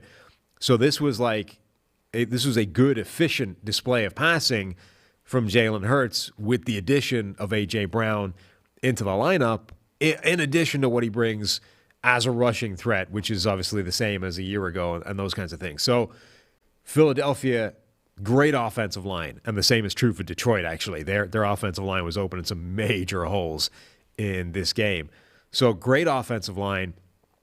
very dangerous rushing threat with Hurts and the running backs they have, I think, that are all reasonably talented. And then that addition of A.J. Brown, I think, transforms the threat that they are as a receiving group. So from Philadelphia's point of view, you look at this and you say, all right, how did the offseason moves work? And you're like, absolutely nailed it. James Bradbury had a pick six in there as well, right? I mean, look, I said on draft night, and we'll get to Trayvon Walker in a minute because he did make some nice plays in that game for the Jaguars. But I said on draft night, there's no other player I would rather come away with in round one than A.J. Brown. And yeah, it came with a $25 million price tag that other first rounders don't come away with. Well worth it. But I think we saw all that on display in week one. This isn't an overreaction. This was the expectation that A.J. Brown would have games that he could take over. And he's not the only player here. You just listed all these other players and pieces that were good. But if we're talking about he's elevated Jalen Hurts' play, he's created the majority of your passing game in one particular game. So last year, Jalen Hurts had these games, or in Jalen Hurts' career, he's had these games where he's had like 10 completions for 100 yards, right? This was the same thing. And then you added A.J. Brown and said, well, here's another $155. Now you have a much more normal box score, even though, like you said, it doesn't necessarily match the performance. All I'm saying is this bridges the gap for those games where you have the excellent run game and you don't have to just be a 100-yard passing attack this one week because A.J. Brown is here and he can hit the deep ball and he can create after the catch. He can do all this stuff for you. And look, I think this is what makes the Eagles so dangerous, right? Is that they have these options and these ways to win, and we saw it right here in week one. Yeah, hugely encouraging for the Eagles offense. The Eagles defense, I think, obviously, given the points and the yards that Detroit was able to rack up, a little bit more disappointing. Jordan Davis played 21 snaps. Okay, that's fine if you're going to have him at that kind of level. Davis. That should be the expectation, right? I mean, that's what he did at Georgia. We expected Jordan Davis, their first-round pick, to be a 40-snap a game guy. That's not what he has done to this point. So we got a solid run defense grade for Jordan Davis on his 22 snaps. Sorry, go ahead. Yeah, and that's fine. If he's going to be that guy that only plays 20, 25 snaps a game, cool. But if he's going to be that guy, I want him to be an absolute freaking wrecking machine on those 20, 25 snaps. Like, at that kind of workload, every single play should be him tossing a dude aside and disrupting in a major way. And he wasn't. Like, as you said, solid grade, but you didn't come out of that going, oh, wow, that guy. I want to come out of every single game demanding to see more Jordan Davis snaps, even if you don't give him them, right? The idea that he's so dominant on the snaps you're giving him that the only logical thing can be to want more of that. That's the kind of physical talent that he has, and we're not seeing that yet. Okay, it was one game, so it doesn't mean a ton, but on 20 snaps, I want to see more. The other thing is they should be starting Nakobe Dean.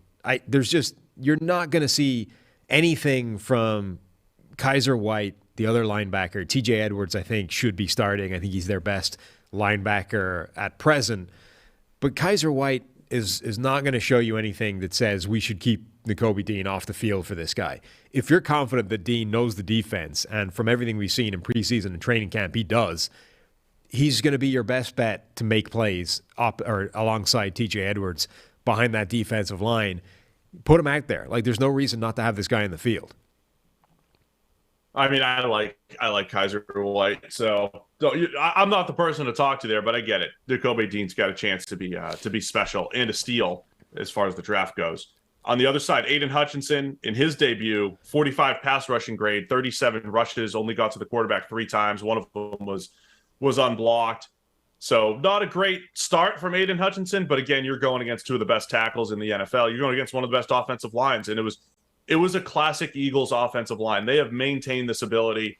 They run power and counter and trap and zone, and they do it all, and they do it extremely well. It is a tough offensive scheme to go up against. It's a good offensive scheme by the Eagles, tough one to pass protect against with the quality that they have there.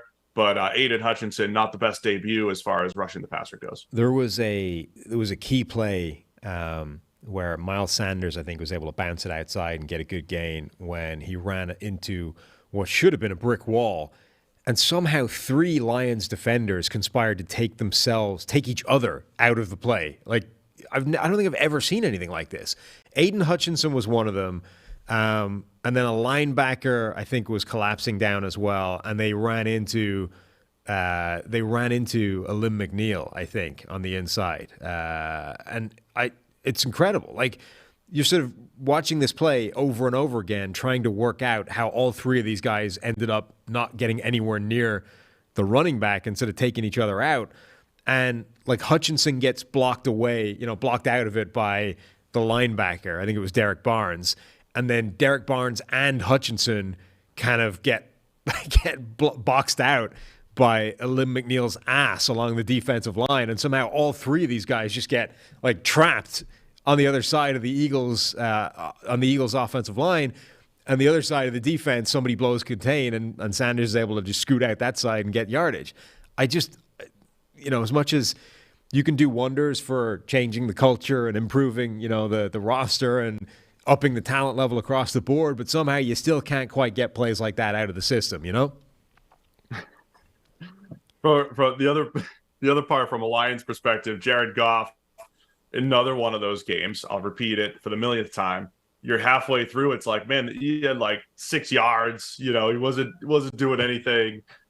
Had some garbage timey type of yards, but we're still talking about 5.8 yards per attempt for Jared Goff.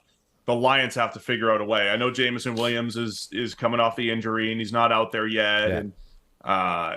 And he's supposed to be the guy that creates big plays along with DJ Chark, who did have a nice touchdown, but have to find a way to flip the field a few more times if you're the Lions offensively here. And Goff just hasn't been doing it. Yeah, and I think there were some of those plays there for the taking. Like Chark had a drop. There was a few drops in there that should have been decent plays for the Lions offense. Goff had one throw that sort of shows you every now and again you get a throw that reminds you why Jared Goff was such a highly thought of prospect, and it just hasn't worked out that way. I do think that Jameson Williams coming into this lineup will make a big difference, but you saw that there's just enough there for this Lions offense to make real things happen, especially with the offensive line opening the kind of holes that they're capable of opening, even if pass protection on the interior. Pass protection was rough. So Goff was under a lot of pressure in this game. The Eagles D-line did do a nice job. Or there was a lot of quick wins, we'll say, up front. But yes, the Lions have to figure out a way to connect on a few more of those big plays in the pass game regardless. Yeah, the loss of Vaitai was actually a pretty significant blow to them given the performance of his backup. All right, man, a couple more of the 1 o'clock games here. Indianapolis Colts, Houston Texans. Of course, we had a tie here in week 1, 20-20. It looked like we were going to have 2 20-20 ties. Of course, the Steelers, ended up with the game-winning field goal. But Colts and Texans end in a tie. You called it again that the Texans would give them a tough game. I was buying in. I was buying into Matt Ryan. I was buying into changing the culture offensively. And, he's running the offense. It's his show. But he had 4 turnover-worthy plays in there as well. Matt Ryan not playing his best game, and the Texans hung tough. Davis Mills doing it again. Statistically, he was a little hit or miss, but, the Texans feisty once again this year. And O.J. Howard, 2 catches, 38 yards, 2 touchdowns after being picked up on the waiver wire at the end of the preseason. Yeah, this was one of those games where it's like, okay, I thought that Houston matched up reasonably well in a couple of areas, but I didn't think for a second that would translate to them winning the game or should have won the game, right up to the death. Our friend, I hate that I keep forgetting how her surname is pronounced, but at the Ringer, Nora Princiotti, is that how you pronounce that surname? Anyway, hopefully I didn't butcher that. Apologies if I did. But Ringer, Spotify, you'll find her on Twitter. She had a great tweet yesterday, which was, there wasn't a single win in the AFC South today, and 2 of the teams played each other, which I think kind of sums up this division in a lot of different ways. That's good, yeah. The Texans should have had this game won. They jumped out to a lead. They, I think, exposed some problems with this Indianapolis Colts team, and then just weren't able to keep it together down the stretch, and they let the Colts, drag themselves back into this and snatch a tie. And then obviously, the problem with teams like the Texans, who have only just sort of started this rebuild project, and Lovie Smith is a stopgap head coach for the second year in a row, is that they don't play to win. They got late in the game, and the Texans are like punting away for the tie in overtime. You're like, come on, like, you're the Texans. Like, what's the point? Why not go for the win? Like, what is the purpose in playing for a tie? Like, I just don't see the benefit in that. Like, you might as well go for it, even if you're increasing the chances of losing the game, because what the hell? Come on, you're a soccer guy. Ties matter. Ties count. They really don't, though. If you're the Texans this season, like, what is a tie getting you? It's nothing. It is an interesting dynamic, though. Do you care about losing, or do you care about, not losing, or do you care about winning? And I don't know if a tie is better in the standings than a loss, right? But is it as good as a win? And should you always be thinking, when it comes to fourth down decisions in overtime, should you say, hey, if we miss this, they're in field goal range, we have a better chance of losing. Let's punt it so that we don't lose. Or should you just say, hey, every move I make is to maximize the win? How do I always maximize the win? And if I lose, I lose, but let me try to increase my win probability, not my not lose probability. So let me just go for all these fourth downs, and if we lose, we lose. Especially especially late when time's running out. Yeah, look, there are teams I think that should or maybe could have those kinds of considerations in terms of, hey, a tie is actually not the worst thing in the world for us in terms of playoff seeding and tiebreakers and those kinds of things. These are not concerns that the Houston Texans should be having in week one of this, stage one of the rebuild project. Like, when you are with, 26 seconds left, 4th and 3 from midfield, you're punting the ball away to play for the tie. Like, what? That's, aside from anything else, that's not even maximizing, like, win probability or not lose probability. It's just literally saying, to hell with it. We're done with this game. Like, have your 20 seconds and good luck to you. We've checked out. Like, that's just a gutless, pointless decision to make for a guy that has nothing to lose. Like, the only way that Lovie Smith can keep his job in any kind of medium to long-term scenario is by dramatically exceeding expectations, which is snatching wins where you didn't deserve or shouldn't have had one. This is one of those games. You showed up, you shocked the Colts, you have a big lead, you're about to blow it, but you can rescue it, you can pull it out of the fire by growing a pair and going for it on 4th and 3 from midfield. Wow. I mean, yeah, I would go for it, but get Lovey's job on the line here, huh, Sam? Well, that's how he extends his job. No, I think you should be aggressive there. Absolutely should be aggressive there, especially in overtime. Go for the win. Texans were feisty, as we thought. The pass rush was good. Jerry Hughes was a monster on the edge. They did a nice job rushing the passer. How concerned are we about the Colts offensive line? Braden Smith, he gave it up a little bit yesterday. He's usually pretty good. Danny Pinter on the inside wasn't great from a pass pro standpoint. Matt Pryor was okay over at left tackle. But this was a unit for the Indianapolis Colts that, just 2 years ago, we were putting up there with the Cleveland Browns as the best offensive line in football. It was like, hey, figure out that left tackle spot again and you'll be okay. But they were not great last year with Carson Wentz under center. They weren't great in this game with Matt Ryan. And like I said, Matt Ryan didn't elevate this offense. They got the rushing production from Jonathan Taylor. They did do a nice job on the ground. Jonathan Taylor goes 31 carries for 161. But Matt Ryan, not great. I mean, they got back into it. Michael Pittman with a nice touchdown, breaking a tackle. I don't have a ton of confidence as much confidence as I thought I might have with Matt Ryan under center here after one game. I think we're going to see what we saw from Matt Ryan over the last couple of seasons, which is not an awful lot of medium level play. It's either going to be really, really good and you sort of come out of the game wondering, why did we think Matt Ryan's on the downslope of his career? The dude can sling it like anybody. Or a game like this where there's 4 turnover-worthy plays and you're like, that guy is toast. Like, Matt Ryan is done. This idea that he can come in and lead the Colts to the playoffs and the division win is insane. So, it ends up somewhere in the middle, and you end up with a kind of above average PFF grade over a season. But Matt Ryan is either, I think, going to be very good or very bad on a week-to-week basis, and I don't know that there's an awful lot of way of predicting which way it's going to go. The Jerry Hughes thing is a really good call-out, though, because like Jerry Hughes will change this defense for Houston. They have a guy that guarantees you 50 pressures in a season. Like that's a pretty big watershed number for an edge rusher, and that's where Jerry Hughes is every single season of his career, even as he gets up in years. So he showed immediately that he's able to come in and give you that level of baseline pressure, and then it's up for the young guys on that defense for Houston to complement that and show that they can be the other guy, whether it's Jonathan Grenard, who got a starting workload this week after being a smaller role guy last season, whether it's Okoronkwo. Somebody else needs to show up and be the complement to Jerry Hughes, but having the guarantee of 50 pressures is a huge thing for the Texans. The NFL's opening week action has been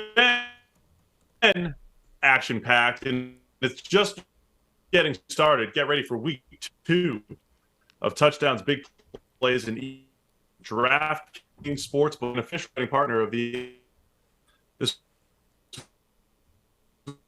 week. New customers can bet just $5 on any football game and get $200 free. It's instant. All more action? Well, everyone can experience it during the game. Get instant even if your team loses. So download the DraftKings Sportsbook app now and use promo code PFF to get $200 in free bets instantly when you place a $5 bet on any football game. That's code PFF only at DraftKings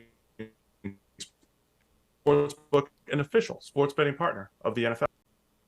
All right, Sam, the last 1 o'clock game, Jacksonville Jaguars and Washington Commanders. The Commanders win 28-22.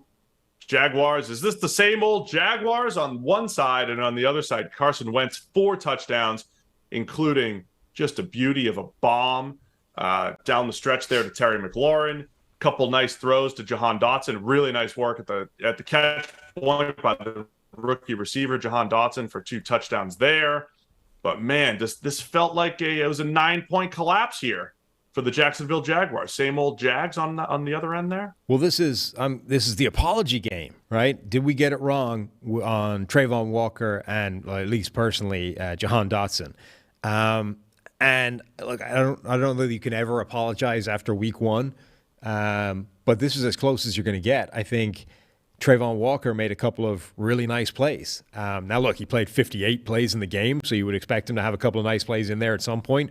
But the sack, I think, was a really high-level pass-rushing play that we didn't see a ton of in his college career. Even the plays that he tended to win in college were not particularly sophisticated, true edge-rushing type of plays. They were, hurry-up plays. They were hustle plays. They were overpowering guys.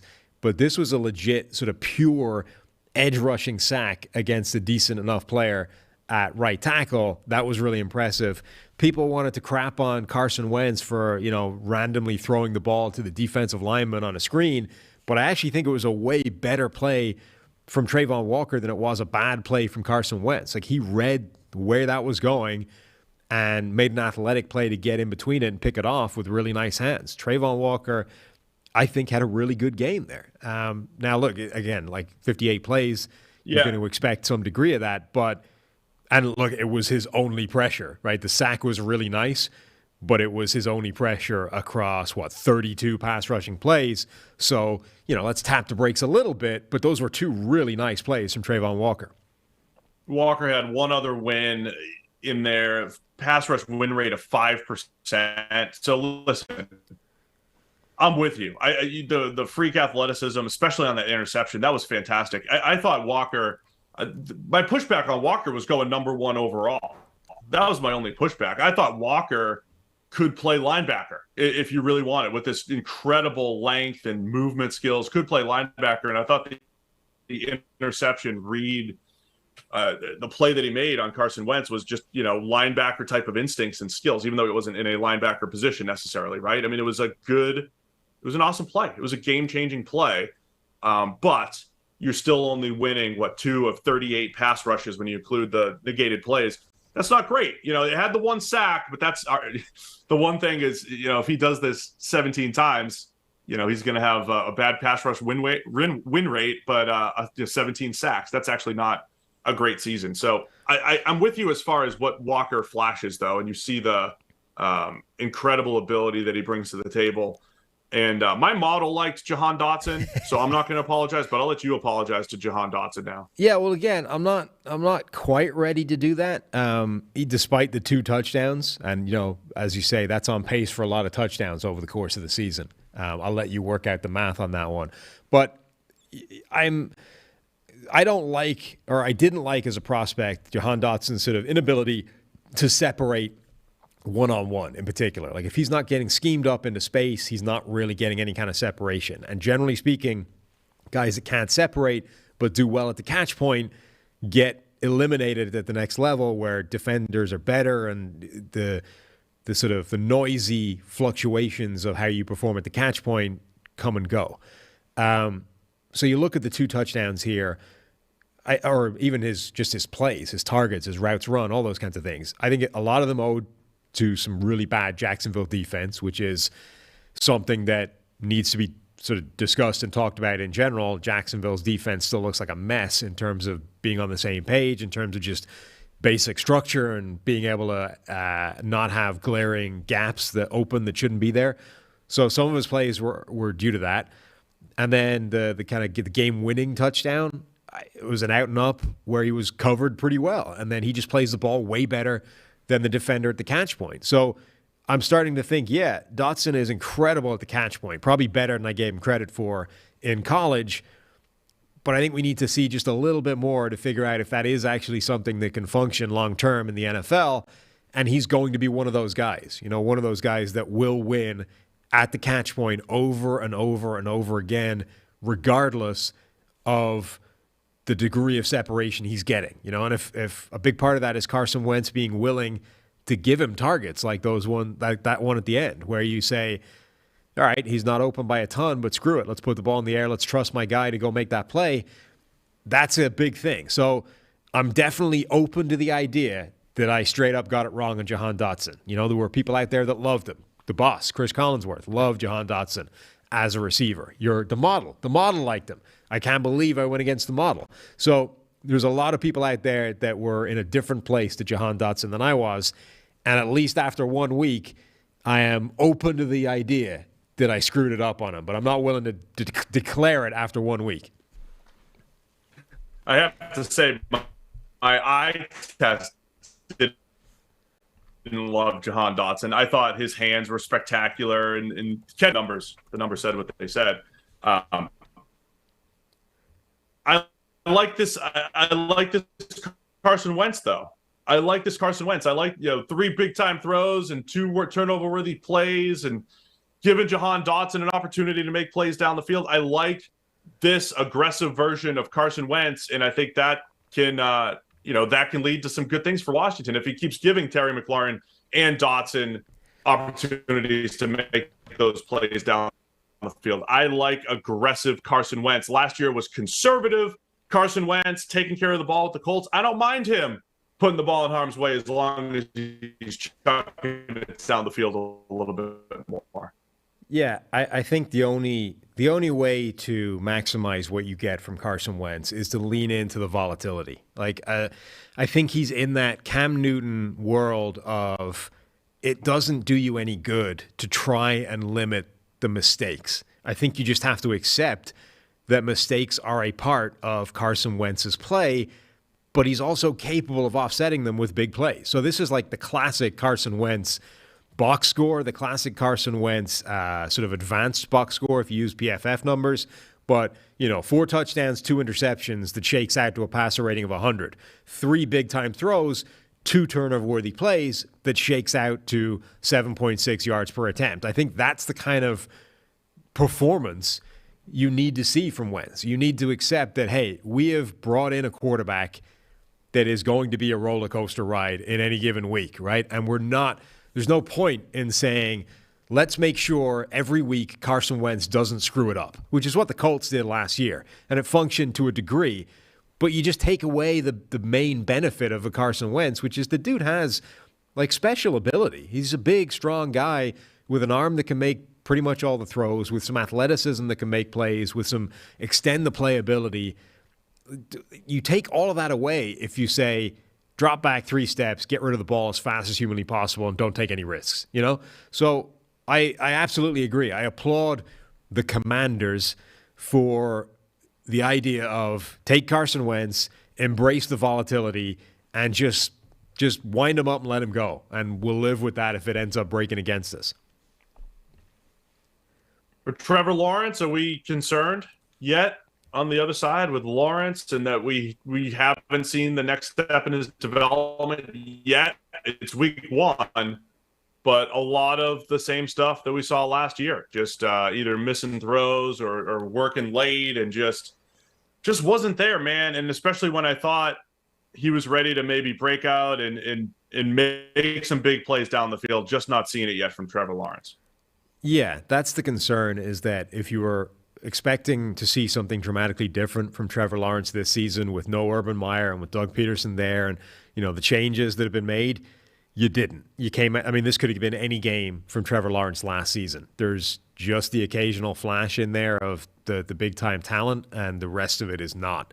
So, yeah, I don't see how you can be not growing concerned about Trevor Lawrence at this point, that the best quarterback prospect since Andrew Luck or Peyton Manning or John Elway, a truly generational prospect, does not look like that in the NFL.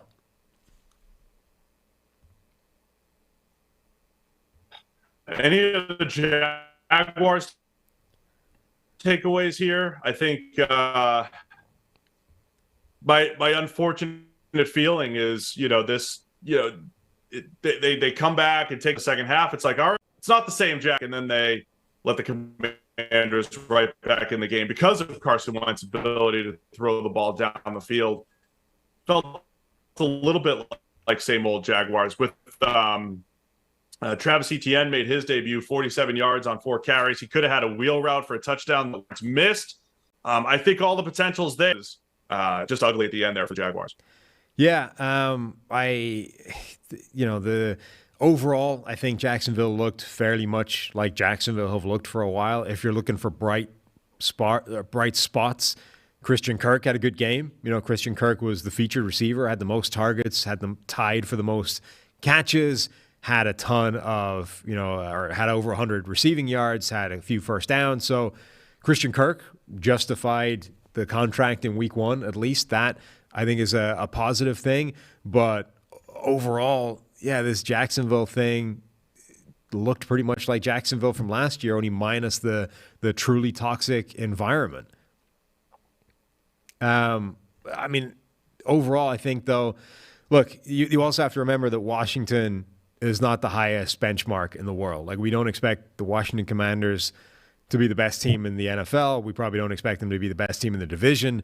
It's not a particularly high bar to go against if you're Jacksonville, and they still failed to clear it. Okay, they threatened, they got close, they took the lead. Washington was able to march down the field, score, expose holes within that Jacksonville defense again. So we're back to looking for positives for Jacksonville. And Christian Kirk was one of them. Trayvon Walker, I think, was one of them, despite not getting a ton of pressure. The pressure that he did get was an important sack. But outside of that, it's what else are we seeing from this and being excited about?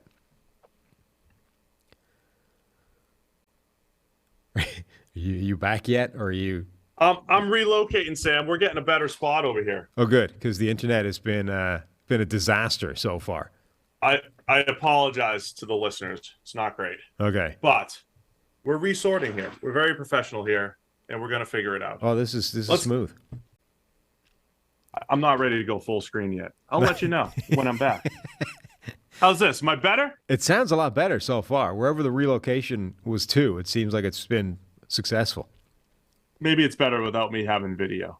Possibly. I need a little in memoriam picture or something like that, though. That'd be great. All right, let's go to the 4 o'clock games. Let's go. Kansas City Chiefs are back, baby. 44-21 domination against the Arizona Cardinals. No issues for the Chiefs offense. Patrick Mahomes, 30 for 39 for 360, 5 touchdowns, no picks.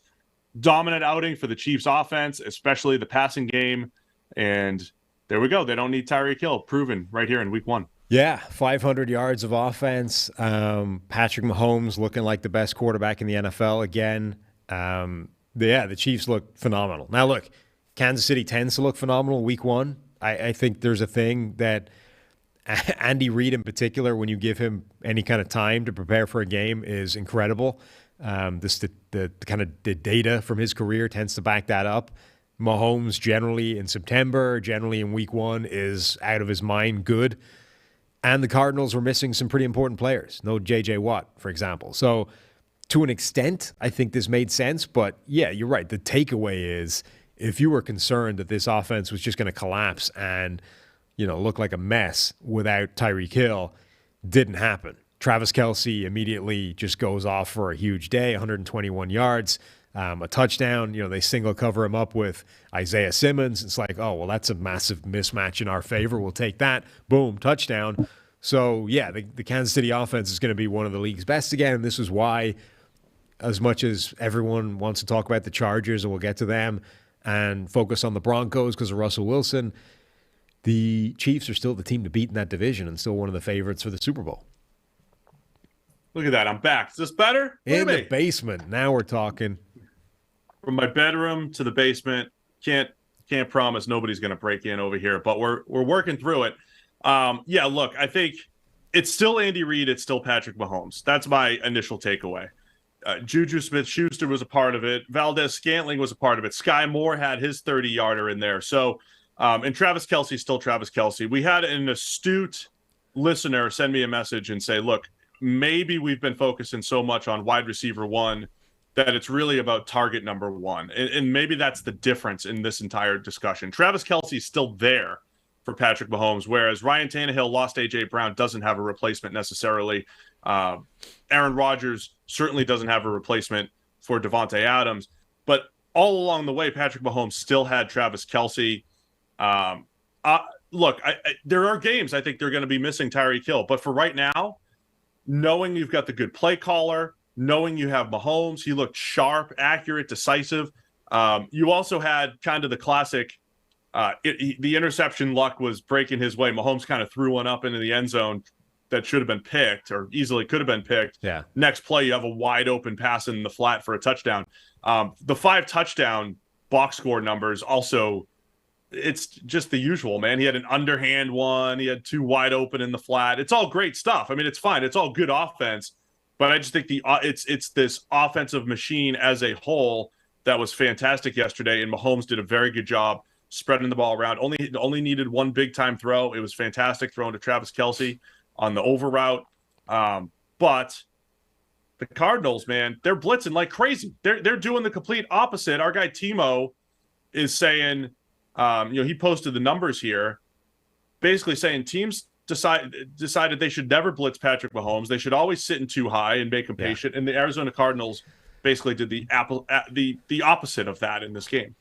Yes. It is like playing Patrick Mahomes is as big a challenge, and Andy Reid is as big a challenge as you are going to find in the NFL. That being said, I think at this point there is a game plan. We know what it's supposed to be when you face Patrick Mahomes to cause them problems and to limit the damage that they do. And the Cardinals did the opposite. Like they didn't run the game plan. And anytime you do that, okay, fine. Look, it's a league with 32 different teams, and somebody's got to do something different, and somebody's got to zig when everybody else zags. But when you've got something that's working against one of the game's best players, you should probably roll with that until you find something better. And you're like, don't go out on your own and do the thing that it's been pretty well proven and documented that he just carves to ribbons whenever you show him that. And that's kind of what the Cardinals did. They did some of the same stuff on offense as well, where they just sort of play into the problems, and there's unblocked pressure that could and should have been picked up and dealt with by a combination of the offense and by Kyler Murray. yeah, like the Cardinals didn't help themselves in this game. Yeah, I'm almost not ready for it, but Chiefs Chargers, they're playing already on Thursday Night Football. We're going to get that right away. It's going to be a completely different game plan for the Chargers, right? I mean, they're not going to play the same way the Cardinals did. I think we'll learn more in that game, but you got to give credit to the Chiefs. They're still the Chiefs. They're still dangerous. Mahomes was one of the best quarterbacks of the week. Again, probably not as good as the stat line would show, but he was fantastic, and the Chiefs are dangerous. They ran the ball all right. It's like everything was good offensively for the Chiefs. Cardinals couldn't get anything going defensively. I thought the Chiefs, I think the early returns here are they will be a better overall team. Remember early last year, that defense was getting torched, and they had some rough games early on. It was a whole bunch of shootouts. Is this defense going to be better in Kansas City? And are we looking, especially if the Chiefs maintain their offense, are we looking at the best Chiefs team that we've seen under Patrick Mahomes, the best all-around team that we've seen? It was also a great game from Chris Jones, who has those. And so there's a few defensive players. You know the way, like every week, Aaron Donald changes games. Whether or not he's having a ton of pressure and a big impact game from the sort of box score and the plays he's making, when he doesn't have those games, it's not because Aaron Donald didn't show up that week. It's because whoever they're playing spent the entire game figuring out a way of stopping Aaron Donald wreck the show on his own, whether it's double, triple team blocks, whether it's rolling the hell away from him, whether it's quick passes that negate what he can do. Those are the only games where Aaron Donald doesn't dominate. It's not because he just didn't show up that week. It's because the team figured out a way of making sure he didn't impact the game, which itself impacted the game. Other players, though, occasionally show up with an Aaron Donald game. And when they do, it changes everything. So Chris Jones is one of those players that's capable of having those games. When Chris Jones has an Aaron Donald style of game, it completely alters the way that the game is going to go in the favor of the Chiefs. Jeffrey Simmons is another one of those players that's capable of having those games, and he was having one yesterday as well, where when he shows up, he can just wreck house, and it changes everything. So this was one of those games where Chris Jones was pretty much unstoppable and absolutely made that Chiefs defense start to look really good because of it. You're on mute this time. I was mute in the wrong spot. Strong grades from L'Jarius Sneed, Nick Bolton, Juan Thornhill. There were a lot of reports all offseason. Juan Thornhill's replacing Tyrann Mathieu, both as a leader and as a player. We got to see that on the field. So a lot to like about the Chiefs' week one performance. And the Cardinals, much like the Cowboys, who we'll talk about in a bit, Cardinals didn't have the best offseason from a touchy-feely standpoint, as we've mentioned, Sam, and a lot of their holes, especially without J.J. Watt out there, a lot of their holes just showed up. From a pass rushing standpoint, their entire back seven exploited here. So a lot of work to do, I think, in Arizona. Pretty astute. They lost, by 23 points. So, of course, they got a lot of work to do. Yeah. All right, let's go. Minnesota Vikings 23, Green Bay Packers 7. I wish we had the sound clip of you saying, hey, Aaron Rodgers could get disappointed by his rookies and then just mail it in. First pass of the game, it's a bomb to Christian Watson, dropped, and it was not much better from there for the Packers. Yeah, Christian Watson did not help himself in this game in terms of ingratiating himself with Aaron Rodgers and gaining the trust of the most important guy on that franchise right now. As you said, first play. 75-yard touchdown bomb dropped. Just a terrible drop. He ran right the hell by Patrick Peterson. Ball dropped into his hands. Didn't come up with it. Later in the game, he blew one as well on a sort of speed out from the slot. Just didn't get his head round in time. Rodgers put it on where it should have been. He wasn't looking for it in time. Just kind of stuck out an arm, when he saw it go by him. It's not going to help. Now, look, he got the start over Romeo Doubs. He was the guy that was ahead on the depth chart and had the chance to make plays, didn't make them. And when you look at what that leaves, it's exactly what we thought heading into the season, which is not much. Like Aaron Jones was the most targeted receiver on the team after the running backs, A.J. Dillon, Aaron Jones. Then it was Romeo Doubs. But nobody had more than 50 yards receiving. They just don't have the horses to make those plays if a guy like Christian Watson is going to drop the ones that are thrown into his hands. So, and then, we said that Rodgers tends to have these games. If you can get him frustrated, if you can make him make a mistake, he can sink. And that happened week 1 last year against the Saints. And we had a couple of turnover-worthy plays from Rodgers in this game. It didn't go well. All at the same time, Justin Jefferson is busy, like, just torching the Packers defense, and there were a lot of people that were sort of complaining at the idea in the offseason that the new Vikings offense under Kevin O'Connell is going to feature Justin Jefferson and help him more than the last offense did. And people were like, what are you talking about? The guy's had a ton of targets over the last 2 years. He's about as features as it's possible to get for a wide receiver. We're like, well, you need to look a little bit beyond targets and look at how they're deploying him. And this offense is putting him in motion more. They are scheming him up against players that can't possibly hope to cover him. So if the Vikings had left him out there one-on-one with Jair Alexander all game, you wouldn't have seen the kind of game we got from Justin Jefferson. But at times, he's being covered by Preston Smith, a dude that wears number 91, is covering Justin Jefferson from the slot. Or back-to-back plays where safety Adrian Amos is trying to run with him deep down the field. Like, he cannot lose those matchups, and that's what the Vikings are doing more of to feature Justin Jefferson more this year, which is why the dude is on pace for like 1 million yards and, hundreds of thousands of touchdowns. Yeah, they did a nice job with Justin Jefferson wide open on the deep over route for 64 yards early on. Cousins played a good game, very efficient, accurate, on time. And the 64-yarder to Justin Jefferson, he did a nice job stepping up and creating the room in the pocket to get it to him. I want to go back to Rodgers a bit because Rodgers finished the game average depth of target under 6. So he's thrown the ball underneath 5.9 average depth of target, including all plays. And that includes the bomb to Christian Watson, right? If you take that out, it's like 3 yards, 4 yards per attempt down the field. That was something else I mentioned as well when Devontae Adams wasn't there last year. And it felt like the Packers had to really manufacture offense. And they did that a bunch with A.J. Dillon catching 5 passes. And you mentioned Aaron Jones. They've got the running backs catching passes instead. They've got a lot of just, the dink and dunk stuff into the flats and all that fun stuff. If there's no downfield passing attack, what are the Packers? I mean, it's going to be ugly offensively. And last year, I think we said week 1, bad Aaron Rodgers game. Does it mean anything? We'll see. Let's see it again before it means something. He comes back, 4 touchdowns, no picks against the Lions on Monday Night Football. And I'll go on record and say he's going to bounce back and have a great game against the Bears. But the Packers, if they want to go anywhere, have to figure this out offensively. They have to he threw 20% of his passes beyond the sticks, Sam.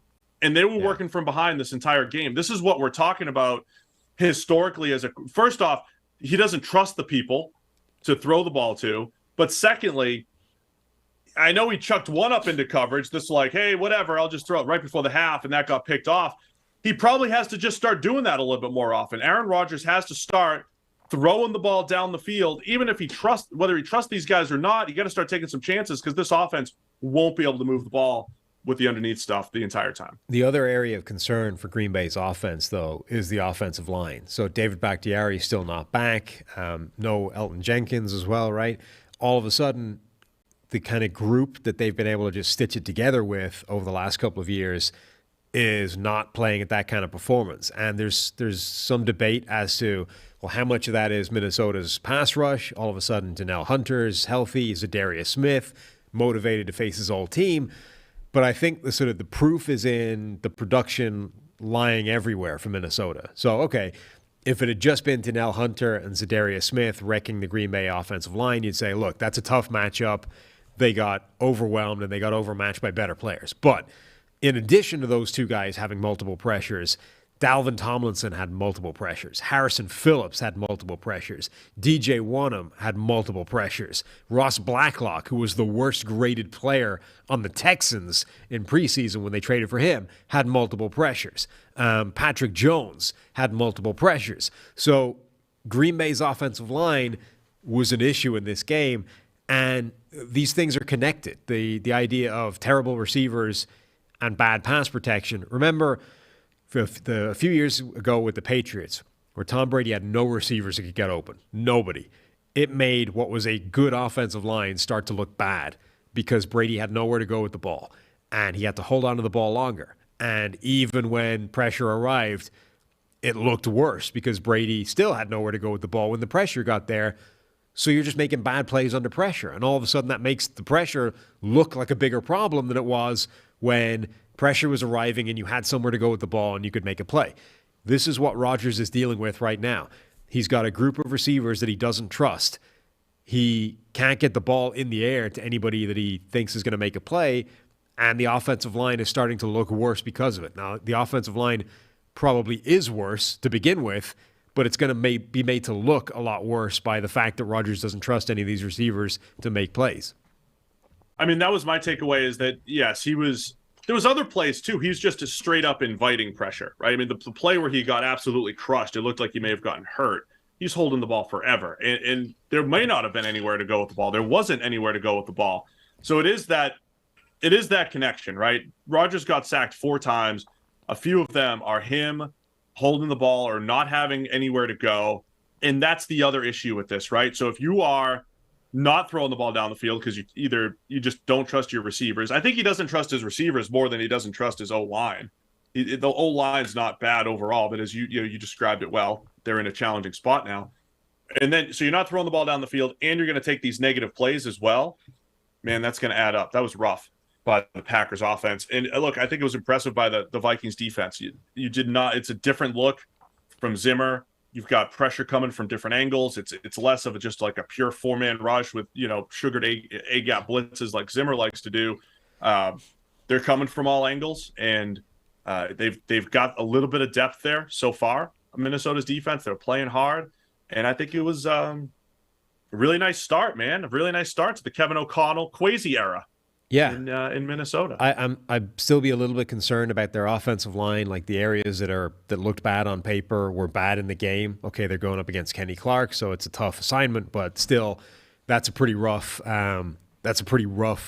problem spot for them. By the way, in this game also featured one of the funnier things you're going to see on a field, unless you're the corner involved. But Cameron Dantzler throwing himself desperately in the path of A.J. Dillon, just hoping that his prone body would act as enough of a speed bump to slow him down or stop him or let somebody else make the play. That's exactly how I would try to tackle A.J. Dillon. I mean, it's about the only way you can if you're Cameron Dantzler. He must be giving away 70 pounds to A.J. Dillon. Like, Cameron Dantzler's what, like 180? A.J. Dillon's 250. How are you supposed to stop that guy if you're a corner one-on-one on the outside?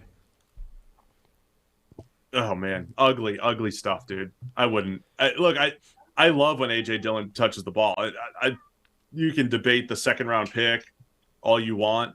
He does bring he had the one touchdown for the Packers, but he brings the power, the attitude. Last year I mentioned a lot that I think that's a different type of player to tackle when you're preparing for the Packers. You've got all these receivers, they're playing in space, and you have to tackle those guys, but you have to tackle an A.J. Dillon. I like the idea of here's this different body type that's just going to, beat you up, but obviously it doesn't matter. They scored 7 points, so. Yeah, I expect the Packers to bounce back. Really nice start by Kirk Cousins. The Vikings, Cousins was excellent, as we said. And Justin Jefferson, man, that watch is on, because if they are going to give him the Cooper Kupp treatment, which is move him around, create those mismatches, he's not just going to be facing top corners. He's going to be running behind linebackers. As you mentioned, guys number 91 are going to be covering him. Yeah. Justin Jefferson's going to break some records this year if he can keep that up. Yeah, I mean, All right, let's he go. has the potential to have a huge year because of how much they are going to – they're not just going to rely on him being a better receiver. They're going to put their better receiver in a position to make plays against guys that can't possibly cover him. Let's go Los Angeles Chargers 24, Las Vegas Raiders 19. Another game. I felt like the Chargers, they had it in control for a while, but the Raiders had a chance to make the comeback at the end. Derek Carr, man, sacked 5 times, holding the ball forever in the pocket on a couple of those plays late. 5 turnover-worthy plays, I believe, was the final tally for Derek Carr there. Justin Herbert on the other side, one of the best games of the week. Very efficient, 26 of 34 for 279, 3 touchdowns, a few big-time throws, took care of the ball. Herbert was fantastic once again in this one. Yeah, Herbert looked great. The Chargers looked great. Derek Carr looked like crap. I think that would be my overall takeaway from this game. And look, if a lot of people were complaining about the idea that Derek Carr is probably the fourth best quarterback in this division after the moves that were made in the offseason, this game did not help your cause if you were one of the people complaining about that. And look, Derek Carr is better than he showed in this game, but this was the kind of performance that, made you sort of sit up and go, oh, wow, this is the limiting factor for the Raiders right now, is that you've got Justin Herbert over there looking incredible. You've got, the rest of that team standing up and making some plays. And then despite Davante Adams showing up and looking exactly the same as he did with Aaron Rodgers throwing him the ball, Derek Carr is just out here making terrible plays left and right. He can't do that if the Raiders are going to have any kind of success within this division, because the rest of the quarterbacks are too good. If you're going to go toe-to-toe with Patrick Mahomes and Justin Herbert and Russell Wilson, you need to show up in those games. And Carr just didn't in this game. And look, I don't want to read too much into it. It's 1 week, and it wasn't all him, but that was a disappointing game for Carr.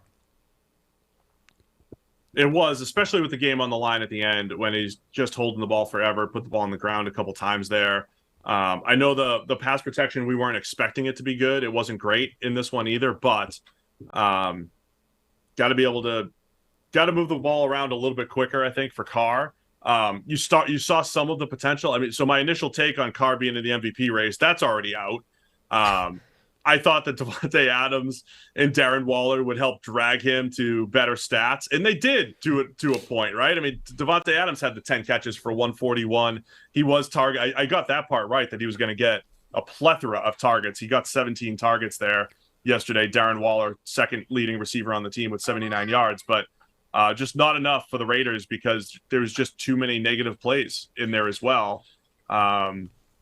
And the defense didn't really have an answer early on. The defense cracked down, though, in the second half. That is why this game became close. It looked like it was going to be a blowout the way the Chargers were moving the ball, but the Raiders defense did step it up in the second half there. Yeah, I wonder if the Davante Adams thing is going to bring a downside as well as the obvious upside of having Davante Adams. Like, the Chargers knew Davante Adams was getting the ball and still couldn't stop him. Like, that's how good he is.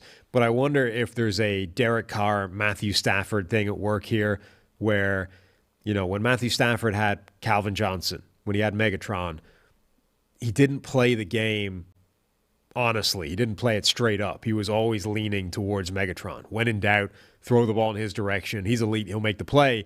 And when you removed Calvin Johnson from the lineup, Matthew Stafford played better because he was reading the game more honestly. He was putting the ball where it should go, not where you think it should go because Megatron's over there.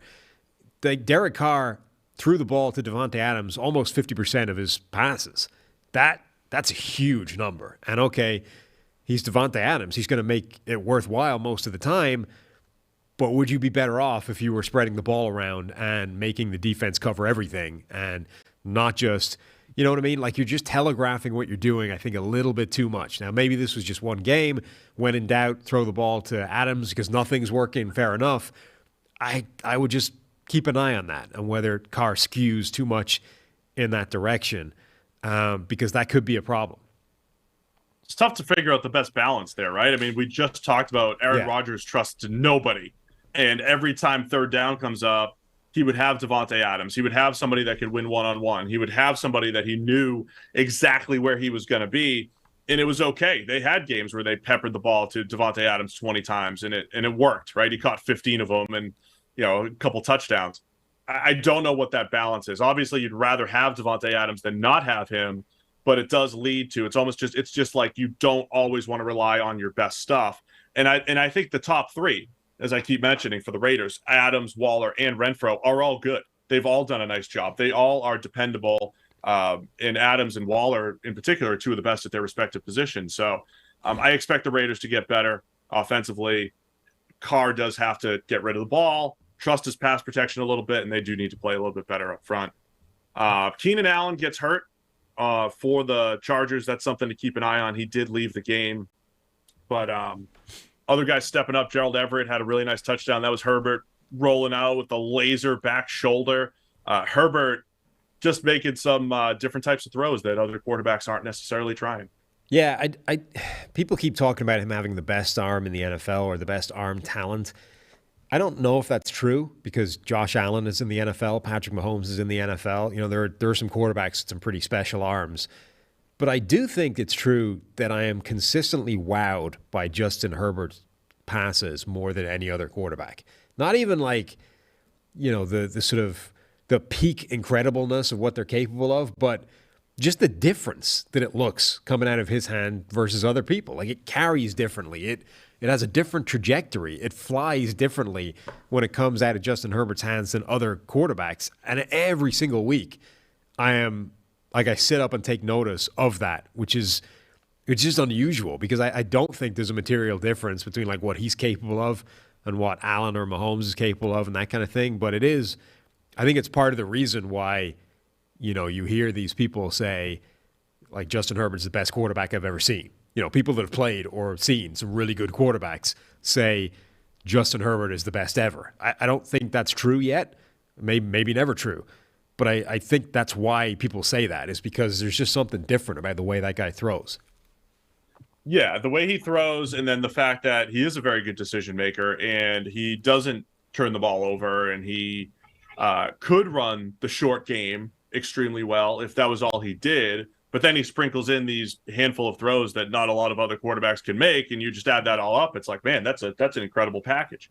You know, with Carson, to get the special throws out of Carson Wentz, you're going to get some of those duds like we talked about. You're going to get some bad passes in there. You're going to get him leaving a deep out behind for an interception like he did against the Jags yesterday. With Herbert, you could probably extract some more of those special passes, maybe without some of the duds in there. But even if he did, hey, it'd be all worth it to flip the field a couple more times. So Chargers and Chiefs, man, both looking great.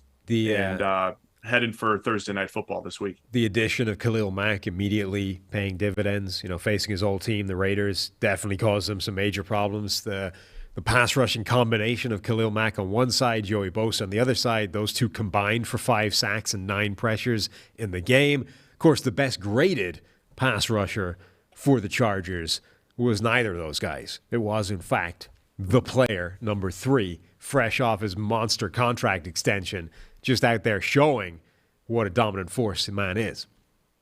Of course, keeping it up and staying, well, he's on the field playing football. Let's keep it like that, right? Let's keep that going. Absolutely. All right, let's go. A couple more games here. New York Giants 21, Tennessee Titans 20. The Giants win with a walk-off 2-point conversion. Wow. Brian Daboll in his debut gets the win. Daniel Jones finishes 17 of 21, just threw the ball 21 times for $188 and a couple touchdowns. Had the interception, which looked like it blew the game. In the end zone, Saquon Barkley goes 18 carries for $164. Barkley looking good and back physically. And look, we said that could make the Giants offense dangerous. I don't know if dangerous is necessarily the right word, but they certainly were able to make some big plays in this one. Yeah, not a walk-off 2-point because, of course, there was time left on the clock and Tennessee had a shot to try and answer it. Not walk-off. And look, there were people that criticized that decision because of that. I'm not one of them. I frankly think anytime you can go for 2 and put yourself in the lead late in the game, go for the win. Like, forget. I don't care. So the Giants had 3 timeouts at that point, too. And so a lot of people would say if you go for 2 with, like, say, a minute left, okay, the other team has so much time to go get a field goal, and it's so easy to get into field goal range, or easier than ever to get into field goal range in today's NFL. It doesn't even matter. Now you're setting them up for, instead of a game, they're going to have a game-winning opportunity either way. But I would also say, because I think they had 3 timeouts at the time too, they may have had a chance if they were down 1. The Giants could have had a chance to get a quick stop on the Titans, call their timeouts, and get the ball back, and they'd have that game-winning opportunity for the field goal drive. I feel like that's a part of the calculation there as well for the Giants. Yeah, I mean, I think the point is, from the analytics point of view, that if you go for 2 and take the lead at that point with a minute left on the clock, and there was a minute and 6, that you create such a motivation for the opposition to actually play that minute of time aggressively, which is bad because offense is generally better than defense, and they will go down and they'll score, and then you'll be losing. But ultimately, they're kind of motivated to do that anyway, right? If you just tie it up, they still have a minute left to try and win. Okay, they might play it a little bit more conservatively because they can still play for overtime, etc. But they still have a shot to go down there and win the game, which is ultimately the most important thing. And if they don't achieve it, all you've done is taken them to overtime. At least this way, if they don't achieve, either way, you need a defensive stop, right? But this time, if you get the defensive stop, you win. Instead of you tie, you go to overtime and you try and get it done again anyway. So screw it. Go for the. And my other point in all this is, I don't even care what the best thing from a win percentage, steal a fine margin here or there is. I think it's better for the game of football that people do this. So for the benefit of us as viewers, always go for 2 to try and win the game because it creates that aggression from the opposition. It makes the game better. It means people are being, more aggressive and more gambling and trying to get this done. So I'm all in favor of the Giants trying that and being rewarded for it. I think that's a good thing for all of us. But this was the one game that I didn't see coming at all. Like, I didn't think there was any chance in the world that the Giants were going to win against the Titans. I didn't even think they'd keep it particularly close. And yeah, Daniel Jones, the interception was bad. I don't think it was quite as bad as it looked. And I know that it doesn't seem smart pointing that out because he got chewed out immediately afterwards by Brian Daboll on the sideline that was caught on camera, him getting ripped a new one. But I see why he did it, It was a one-on-one down the sideline to Barkley, and he kind of threw it back shoulder, and Barkley just didn't adjust, and the DB did. So you and I, as analysts, we look at things slightly differently, right? When we're watching a play, we try to say, okay, here's this interception. What should the receiver have done, right? Where's the ball location? Where's the receiver? Should the receiver have adjusted? Did he drift too much on his route? So we're trying to analyze it and actually say, based off this throw that was made, did the receiver make it look worse than it was, basically? And through that lens, you could say, hey, Saquon Barkley didn't play it well. Through the lens of a coach, and we see this all the time as analysts, running backs don't have that nuance on back shoulders. They don't even have the nuance on like a 5-yard hitch sometimes. Decreasing the depth to the quarterback and all the different things that you need to do coming back to the ball. So I feel like the chewing out was not so much the ball location, but as much as why are you throwing a back shoulder to the running back? Because they're just not prepared to make those types of adjustments. They're just not good at it. They're not nuanced route runners. They don't practice it a ton. So I wonder if that's, as much to blame as anything. Whereas you and I are saying, well, if Saquon Barkley plays this the right way, like a receiver, maybe it's not as bad as it looks. Yeah, and look, also the defender is the defender has his eyes on it the whole way, so he is prepared to adjust on it. And I think the bigger problem from a Brian Daboll point of view is probably like you did this from the 8-yard line. This was in the red zone. This was points that should have gone our way, and you gave them the ball instead. It's like if you're going to take a risk on this play, put it on the pylon. Make it so that it's Saquon Barkley making a play or nobody is.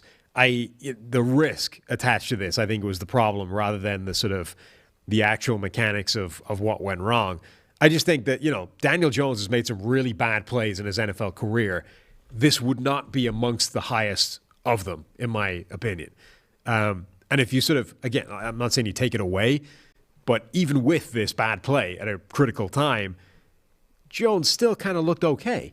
And, if you're looking for the Giants and you're like, okay, are we going to come out of this game with any kind of optimism for the upcoming season with Daniel Jones and Brian Daboll and what this can be, I think you would be reasonably happy with that, despite their offensive line getting fairly well wrecked across the board.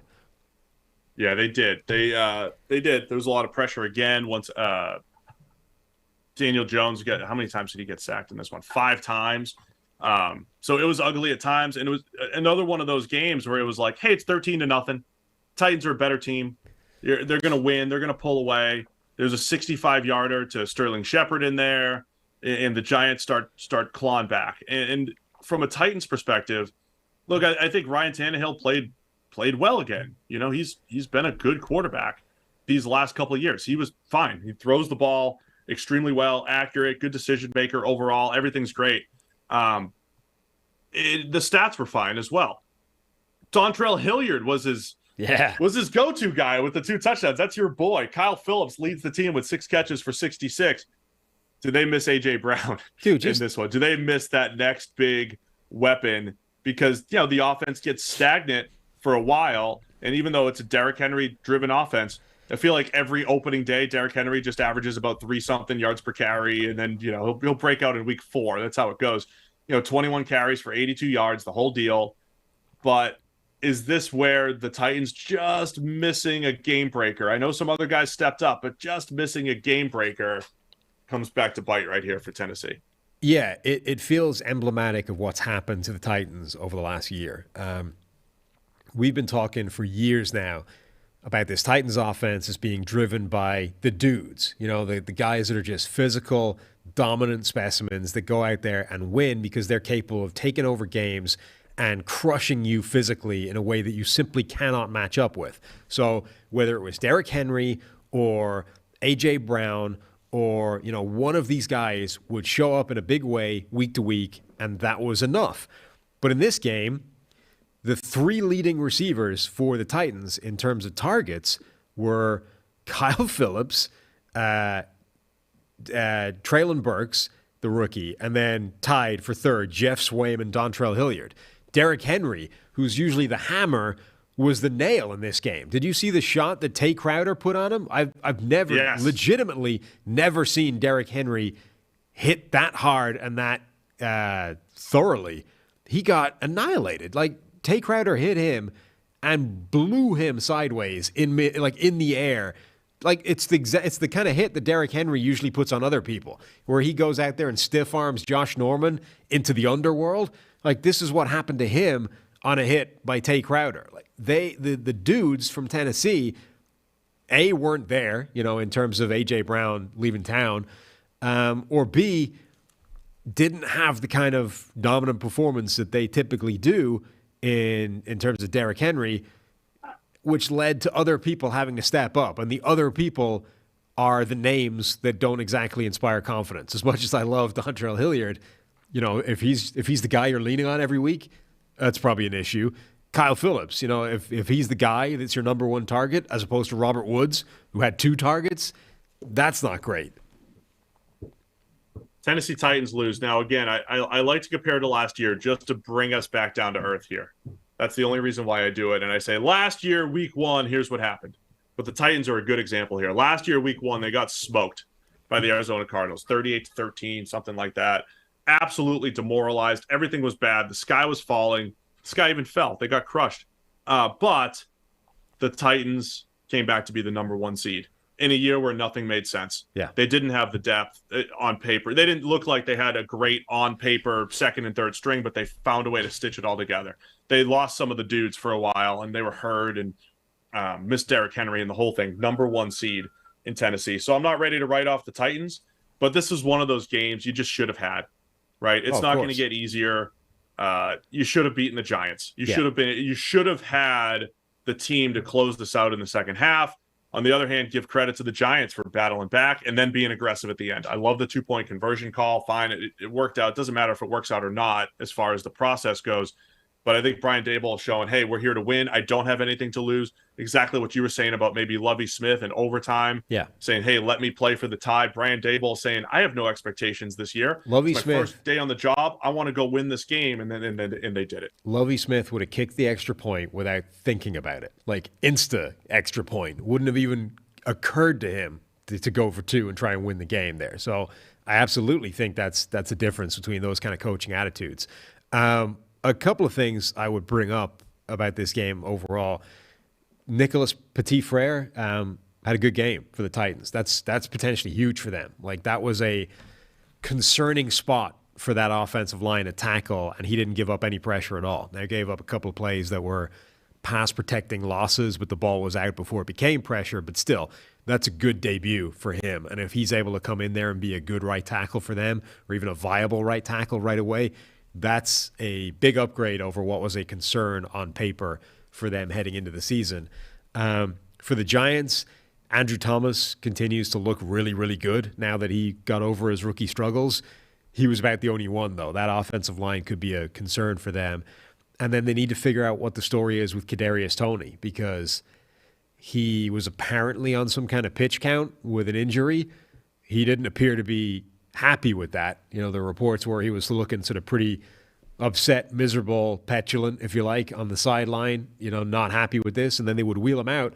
And every time he went out there and they gave him the ball, he looked great. Like, either he's healthy or not. And if he is, embrace the fact that he might be your best playmaker and put him out there. Like, Kadarius Toney has absurd, freakish talent. And either the Giants need to embrace that and give him a big role in this offense, or they need to trade him away and just get rid of it. Because or the Packers are going to be calling and saying, hey, a playmaker, let's see. Yeah, I mean, anybody. But this, occasional gimmick, pitch count crap is just ridiculous. Like, he either can, if he's ready to play, he needs to be one of the focal points of this offense. All right, let's wrap it up with Sunday Night Football. Tampa Bay Bucs 19, Dallas Cowboys 3. Speaking of the sky falling, it was not great in Dallas for the Cowboys. Injuries galore all over the offensive line. We already knew that coming in. It got even worse when Connor McGovern got hurt. Then you get into the second half. The game's already pretty much over. Still a 2-score game technically, but the Cowboys were not moving the ball at all.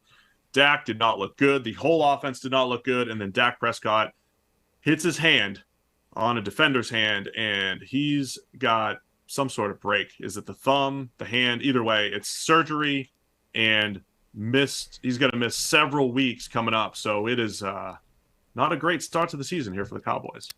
Yeah, it couldn't have got much worse for Dallas, actually.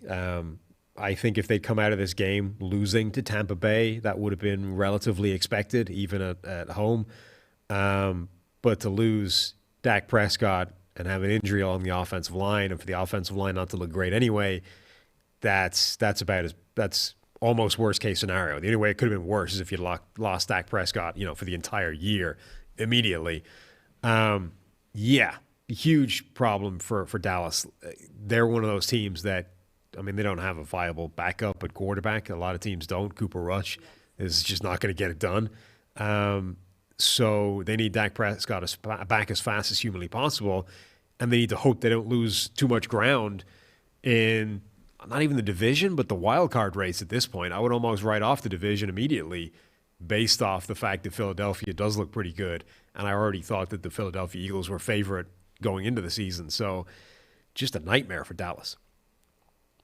Yeah, and look, Andy Dalton's probably one of the best backups in the NFL, but a couple of years ago when he came in, he still wasn't doing much with the Cowboys when he did start. And this isn't the same team. Before Dak got hurt, look, credit the Bucs defense, right? They did a really nice job, but your whole spiel about Dak being the engine where if one thing's out, the whole thing's falling apart, that was true last night. There was not a whole lot of good passes in there. He had a terrible interception. Chris on the broadcast called it out. 2 guys were in position to pick it off. Antoine Winfield was closer, so he got to pick it off. So Dak was forcing it into coverage. He was missing throws. He got sacked a couple times under a little bit of pressure. The whole Dallas offense just looked rough. And I know they wanted to run the ball early on. They did that. They ran the ball in early downs a ton. So did the Bucs, to be honest. Yeah. But Dallas's offense, this was just a kind of a bland game, I think, from a fan's perspective.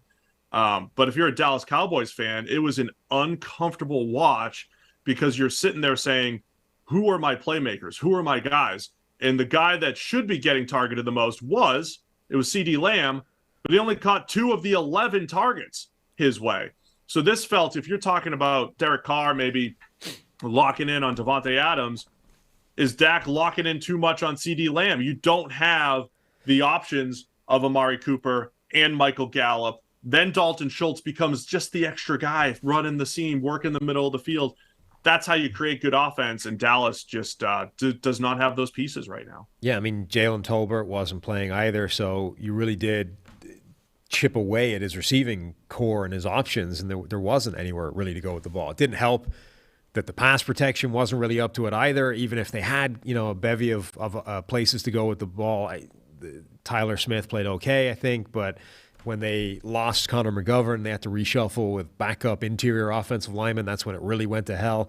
And it became an issue.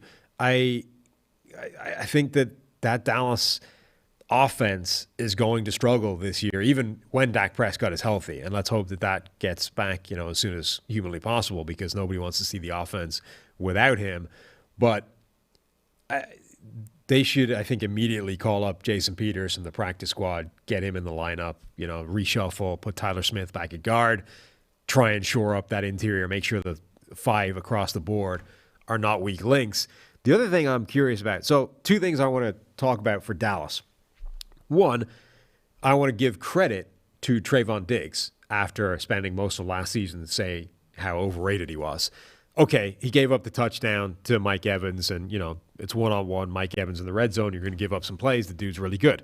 But the Bucs were going after Trayvon Diggs with double moves multiple times in the game, which I think is a really smart thing to do because the guy is aggressive as hell on the first move and gets beaten a lot on those plays.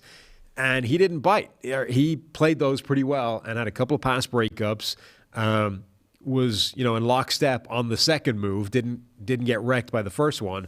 So even though he gave up a touchdown, I thought that was a quietly impressive game from Trayvon Diggs. The second point I would make is I think it might be time to just dump the linebacker part of Micah Parsons and say this guy might be the best edge rusher in the NFL. Why are we playing him 20 snaps as an off-the-ball linebacker? It's more impressive that he's able to do both, but I don't know that it's necessarily helping you. Yeah, I mean, so there was a stretch in the game where he whoops Donovan Smith, the starting left tackle, for a sack, right? And then Smith gets hurt. They bring in the backup, Josh Wells. Bucs haven't had a chance to really adjust their game plan, and the first third down opportunity just whoops Josh Wells for a sack. Brady didn't have a chance. Those were the 2 sacks of Tom Brady. Then you started to get some chip help from Leonard Fournette, and that block, I think, went viral. Leonard Fournette chipping Micah Parsons, taking him to the ground. That's how you have to attack Parsons when you have Josh Wells at left tackle. But that's the story for the Bucs right now. Donovan Smith, hand injury or wrist injury. It looked like he may have, I don't know if there's a report on it yet, but Donovan Smith at left tackle has been solid. He's gotten better every year. He's become a good left tackle. He's been extremely durable. He has not missed time his entire career. That's part of the reason why he got paid. And if he misses time, you just more issues up front by the Bucs, who had a 45 pass blocking grade as a team in this one. But also, I mean, Donovan Smith has become a good starting left tackle in today's NFL after some sort of early struggles, and it's been a process to get there. But right now, he's a good left tackle. In 10 pass blocking snaps, he had a grade of 5, and Micah Parsons beat him 3 times, 3 out of 10. Like, that's the kind of pressure rate that you can get out of Micah Parsons. Micah Parsons had the best pressure rate in the NFL last season in terms of pass rushers. Better than Myles Garrett, better than Aaron Donald, better than anybody. Micah Parsons was the guy. And, we kind of dismissed that a little bit because it's like, he's playing linebacker half the time and, situational and blah, blah. And if he was a full-time edge rusher, it would be different. But at this point, he's playing so much as an edge rusher that you might as well just say, like, why are we taking – like, he was in coverage 6 times yesterday. Why? Those are 6 times he wasn't rushing the passer and not potentially getting after Tom Brady. Did that help? Like, which would you prefer? Taking this guy and having him in a zone 6 plays and maybe being irrelevant in the play anyway, or 6 opportunities for him to go one-on-one against Donovan Smith or Josh Wells? I would rather 6 more chances for him to get after Tom Brady and cause a problem. I just think, look, anywhere else, move him around the line, especially when now that they've lost Randy Gregory, right? You've lost even with Randy Gregory there. It was great to have Parsons as that third rusher to keep an eye on. Without Randy Gregory, all the more I like Parsons as an edge rusher. But I think at this point, again, I think it's more impressive that he's able to play 2 different positions at the same time. But I think from a Dallas defense point of view, I think it's a net loss to have him split his time. The Bucs receivers, Chris Godwin left with a hamstring injury, had an awkward catch on a just bent down, has a hamstring injury basically. So got to keep an eye on that. Godwin coming off the ACL, was great to see him out there, but he's banged up. Mike Evans, as you mentioned, had that awesome catch on the fade. He caught 5 for 71 yards. And then Julio Jones did make an appearance, caught a few passes, looked good. And I think they're going to take their shots with Julio Jones, off of play action down the field. He had a 48-yarder. Brady put it in a good spot. So there was that early connection. You see the depth at receiver, but if they're battling injuries there, they have the depth to handle it. But I think their goal in Tampa Bay is to just have these guys at the end. It was definitely a run-heavy attack from Tampa Bay. It was a different feel from last year where I think everything was on Brady's shoulders for the most part. They had games where he was just chucking it around even with leads. They clearly wanted to run. Maybe it was game plan oriented against this Dallas front, but might be something that Todd Bowles is pushing this year, that they want to run the ball a little bit more than they did last year where Brady was throwing the ball a ridiculous high percentage of the time. I mean, I think it was also that offensive line. You know, Luke Gadecki, the rookie, gave up some pressure. Donovan Smith, as we said, was getting wrecked by Micah Parsons before he went down. Josh Wells was going to have problems as well. Robert Hainsey wasn't necessarily performing that well as a pass protector. So all of a sudden, what has been a rock of this franchise in terms of a five across the board, good quality offensive linemen is more like two right now.